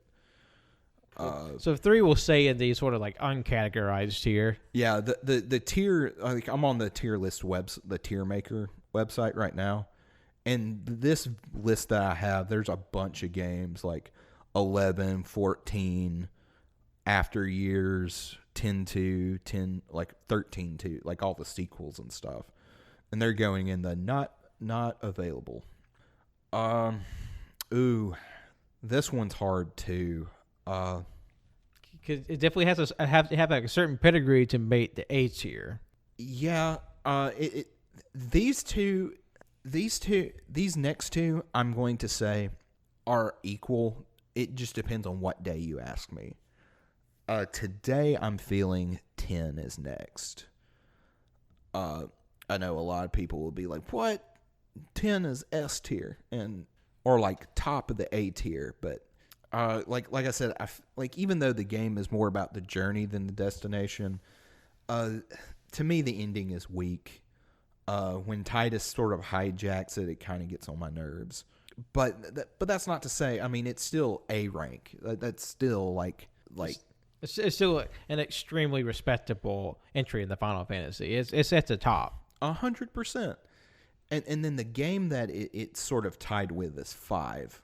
I know a lot of people would probably put 5 lower, but for me 5 is just fun. Like, even though the villain may be weak, just the characters, their banter, it's just, I don't know, it gives me the warm and fuzzies. I just really enjoy it. And then the job system is just fucking great. Like, what's not to love about that? And then the last one of A tier. Now I know for a fact where these are going. Okay, so what are the 3 remaining Final Fantasies that we have to rank? 4, 6, and 7. All right. So what game is going into the final rung of the A tier? 4. 4 is a masterpiece. One of the best soundtracks of the series, some of the best characters of the series. I think the only reason that it that holds it back, it does get a little convoluted at the end. I know I've said that a lot about the games, but that's just a staple of the series, like anything else in it. Yeah, basically, like when you fly a fucking whale to space, that's a spoiler, but not really. It's not so, like, you know, we keep saying it's the journey, not the destination. So like the plots and sort of the clarity of it, that kind of falls by the wayside. You can, like, there's been things I enjoy where the plot didn't make a lick of sense, but I still enjoyed the fucking crazy ass ride it took me on. Oh, 100%. And like I said, just keep in mind this is still A tier. And I know probably some people would have it lower, but just, I don't know, this game hit me more than some of the games right below it. Now, the last 2, 6 and 7, are S rank. And how, I'm pretty sure everyone knows how I'm going to rank these. Okay. So, for S tier, we're going Final Fantasy 7 for number 2. It, like, even with all its the faults of the original 7, it's still a near perfect game. Just mostly from the writing, even in English where the translation is poo-poo, the characters still come across. They're just really fucking good. Even the optional characters of Yuffie and Vincent are just, they have their own arcs that are really fleshed out.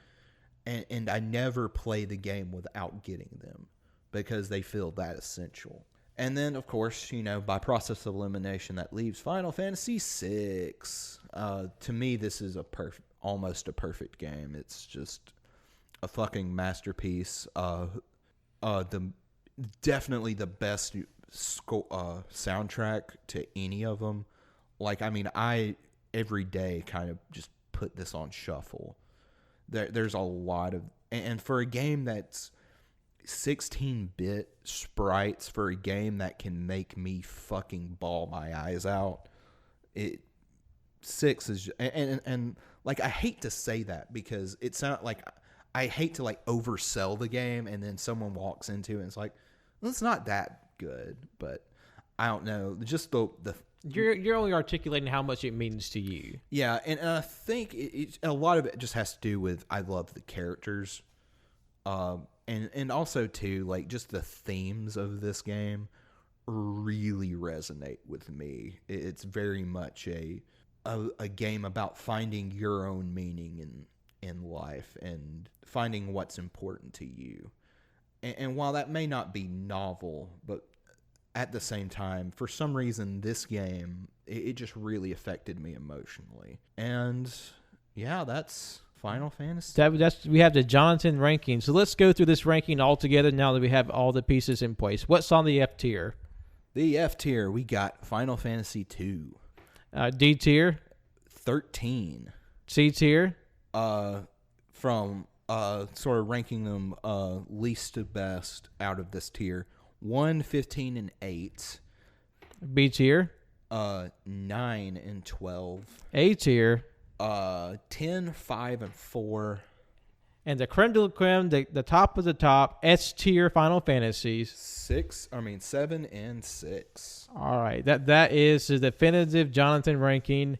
And thank you, Jonathan, so much for taking us through Final Fantasy, giving us your just breadth of knowledge on the franchise as a whole. Talk about this thing for nearly 4 hours. It's like I was scared I wasn't going to come to this podcast with enough enthusiasm, but like once I started talking, I'm like, fuck! It all came out. It all came and out. You can really tell you just like you ran the gamut. You really gave us an impression. You just gave me a lot of knowledge for the series and gave me some things to think about trying to franchise out for myself when it comes to the main line. And thank you for that. Applause for Jonathan. Woo. Very nice. And before the rest of this margarita goes to my head, I think we're going to close out things for today. Yeah, we'll probably post if I can download this. We can post this to Twitter, the tier list. So we'll let everybody take a peek for that yourself. So thank you all for joining us today. And like I said, things will be in a bit more of a transitive influx period going forward. Yeah, it might be just us for a bit. So please bear with us, and please be safe out there in the world. We're doing our best, and so should you. Yeah, and, social distance, stay home. So we're practicing that here on the podcast, and but we're definitely considering all our options lately. So if anything big changes with the show, we will let you know on all of our social platforms. So once again, thank you all for listening. It's been a great time just to journey to the Final Fantasy. You can follow the podcast on Twitter and Instagram at AYCH Podcast. You can follow us on SoundCloud, iTunes, Google Play, Google Podcasts, Apple Podcasts, Overcast, Spotify. And be sure to like, rate, review, and subscribe on all those platforms. That really helps us out. Be able to be heard by more people, seen by more people, and just sort of just spread the banter around. You can follow us on Letterboxd at AllYouCanHear. You can follow us on Facebook at AllYouCanHear. You can follow us on twitch.tv/AllYouCanHear. And all of our VODs on Twitch are saved to our YouTube at AllYouCanHear. We did a playthrough, Jonathan and I did, the Final Fantasy VII Remake. And there are plans to stream the remake when it does come out, whenever that is. Things are still in flux with that as well. Yeah. So, but there are plans to stream that, so stay tuned to our socials for that. Yeah. And also, you can follow me on Twitter and Instagram plug mode. You can follow me on Twitter and Instagram at John Lost His Name, and follow my art on Facebook at John Lost His Name Art. Alrighty, I changed my Twitter handle, so you can follow me on Twitter at JohnnyBoy24. That is JONNIIBOI 24. And then Letterboxd is still the same. It's still John Odinson 12. So thank you all very much for listening. Be safe out there, and we'll be talking to you soon. Stay home. Goodbye.